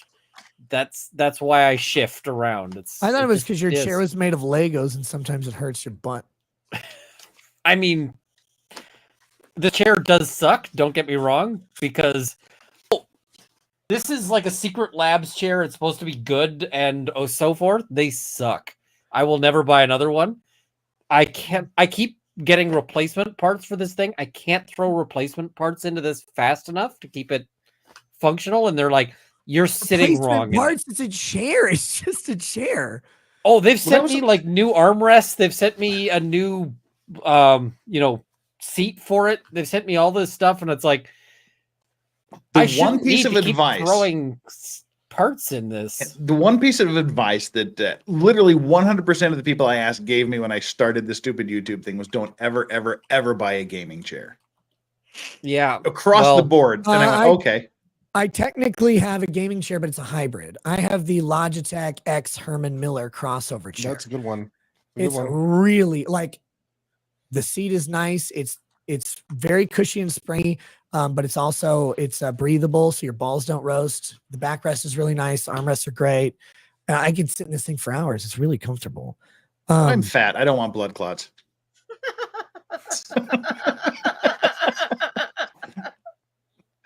So get up and walk, you fat piece of shit. Yeah, maybe you should walk some more.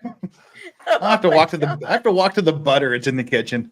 That's okay though, because if you walk extra fast and grab more butter, you can throw it in front of you and just slide back. He puts butter on his salad, and this that's Marlon Brando had it right in Last Tango in Paris. Give me the butter. If you're not putting butter on salad, then why are you eating salad? You're just not trying. There's actually butter in that whiskey that he's got. There is. That's not the worst idea. I tried it's like deep fried butter, man. Some ghee, some clarified butter in the whiskey. That's okay. Speaking of that's why they call it whiskey, man. Tom Grawl says, have you cute. tried the Old Forester King Ranch or the Kentucky Owl Batch 1 or 2? No, Tom, I'm saving those for very special occasions. Thank you. I owe you so many hand jobs. Drop Barracuda says, fun fact, took trazodone as a kid and was one of the lucky few that it caused involuntary erections, which I definitely needed more of as a teenager. Nice. I didn't know. Wait, you're how do? Okay, no, guys. How do you tell if how a do you teenager diagnose No, extra involuntary erections as a teenager? Megan, you have experience with this. What? Swedish Like Asylum. not having an erection gives you an erection as a teenager. Swedish Asylum Seeker says, who is the sexy silver-haired lady? Allahu Akbar. Tara Rayner says, I sent Nick the video of my accident on Facebook. Oh yeah, the truck accident was crazy. Nazer says, has Curtin gotten laid at an AutoZone yet? Kurt, have you tried it? Like aisle 3 is where I usually get it. Though It's near the motor oil aisle. Yeah, exactly. Don't do it in the antifreeze aisle because some of that motor oil is very, very different. It burns. Tara Rayner That's what I've says, heard. someone every time, Megan, I'm so mad at you. What? I've gone into an Join the AutoZone. club. Apparently, it's a growing. I've gone into an membership. AutoZone like 5 times. I was like, Lady Raggers, no, I'm buying a Mustang because I want one. So you're trying to cheat on me. It's really like I just wanted an excuse to go to the AutoZone to pick up chicks, and every time I get there, Bert looks at me and rubs his fucking navel. It's like, welcome back. Tell me He about knows that Bert because he's got a name supercharger. tag. It's like, Jesus, come on. There are no women at the AutoZone, Megan. There are, but you're kind of like dwarves. You have to like look to see if the beard is short or long. Have you tried riding the Right every bus? time. Riding the bus. Well, the last time I rode a bus and found a woman, I told her to get up and go to the back, and she didn't listen. It caused a big thing. Oh, jeez. What? Hi, Elisa. How are you? Did you guys hear about that? Oh God. I was born in 81. I'm not talking about Rosa Parks. Guys, she was Asian. Tara Rayner Are you talking about the one that like the police came and searched all the bags on the bus, or Oh, Yeah. that's a Incident? joke. No, I have no idea what that is. What is that? I was just making a Oh. joke about Asians on buses. There was a law school case I remember with search and seizure that they vaguely recalled. I was wondering if you were trying to channel some old tort case I read once, Oh God, no, that's interesting though, because I where did. the I police love- came and they touched all the passengers' bags, so they were searching for something. They found someone's stuff, and there's a Fourth Amendment question.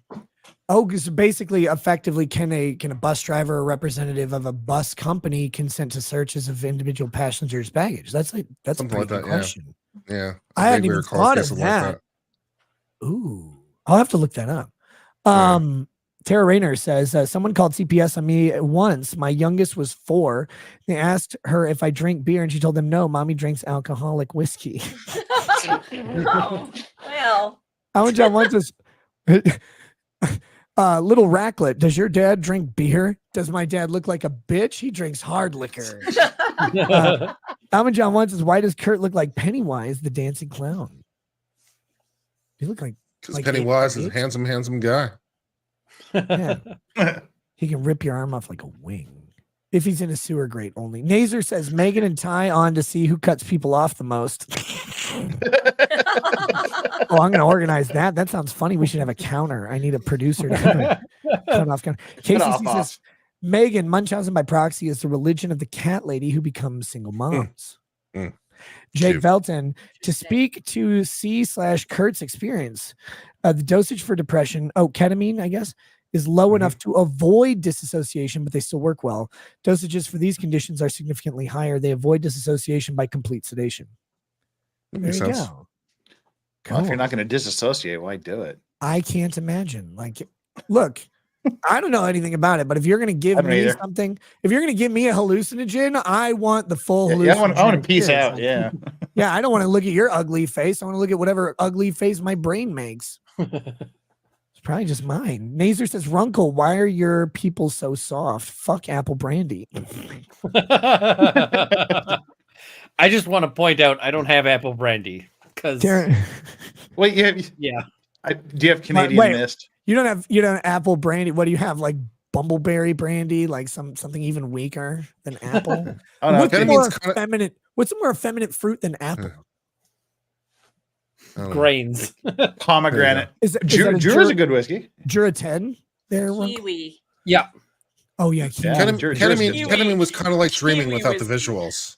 Yeah. And ketamine was kind of like dreaming without the visuals. Oh, that It sort of that's, was like, that's weird. Wouldn't it be It's like sad how if your you like mo- took a hallucinogen Isn't and that- you just hallucinated your own life? Isn't that like being super drunk, Kurt? Is it comparable to No. being like hammered? it was very different for me. Okay. Man, that's an interesting Mm. description. Hold on. Let's see. Tara Rayner says, "Don't make me order it again." Nick Brightifier says, "Trazodone actually can cause priapism in guys. Yeah, that's the involuntary erections, but lasting more than 4 hours. Glad I'm a chick. At least I have a dependable sleep aid that isn't a benzo/benzoderivative. Well, actually, it'd be way more embarrassing for you to get a priapism than a guy. Seriously, it's like consult your doctor. Yeah, after I go through my entire Rolodex, then we'll talk to Yeah, the look, doctor. if you're a woman and you take trazodone, you have an erection lasting longer than 4 hours. That's way worse than for me. Like for you, that's a medical concern. For me, it's a scheduling problem. Drop Barracuda says, pro tip, Serta, the mattress company, makes executive chairs that are incredible, $250 to $400, rated for up to 15 hours per day. Also, big guy, no clots. Actually, Chair Coon, before Chair Chan that I sit on now. Racist. Chair Coon was a Serta. It's the chair that Drexel sits on. It's black. That's why I let him sit on it. Here we go. Drop Barracuda says, I've done ketamine therapy and I was in a K-hole 100%. And Nazer says, Megan, fuck, marry, kill, Runkle, Legal Vices, and Kurt. Oh, we know where one of those lands. You gotta kill Runkle. He's an elf. Nothing else will. We're relying on you. Do I get a say in this? Do I get a say in this? No. I got a shotgun right there. Bring it. Do I have to answer You that? do Is not have that a to answer question it. for me? No. Well, Wait, I mean, it read was. it again. Read it again so I can get You so I don't- can do it again. I'm Okay. definitely gonna marry Jeff though. That's happening. So now I have to figure Shit. out Hey, what are the Jeff. other choices. Hey, Jeff, can I draft up the prenup? Hey, Megan. Hey, Megan, I'm accepting bribes. Who were the other choices? It was Is Runkle and fuck, marry, kill, Runkle, Vices, and Kurt. Vices and Kurt. Well, obviously, kill Kurt. Fuck God Runkle. damn. There we go. I think my wife might reach for the shotgun in that case.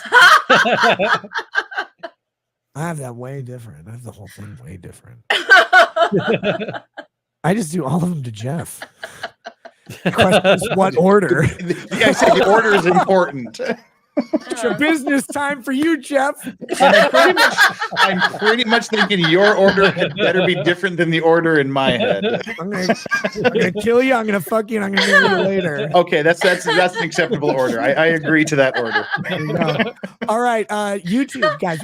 We're not long for this world anyway, but we are going to pop over and finish the rest of the stream on Rumble. So if you want to follow us, look, guys, go subscribe to all these people's channels. They're all very good friends of mine. They're all very, very good YouTubers and Rumblers, and they do great stuff, and I don't. So you should definitely check them out.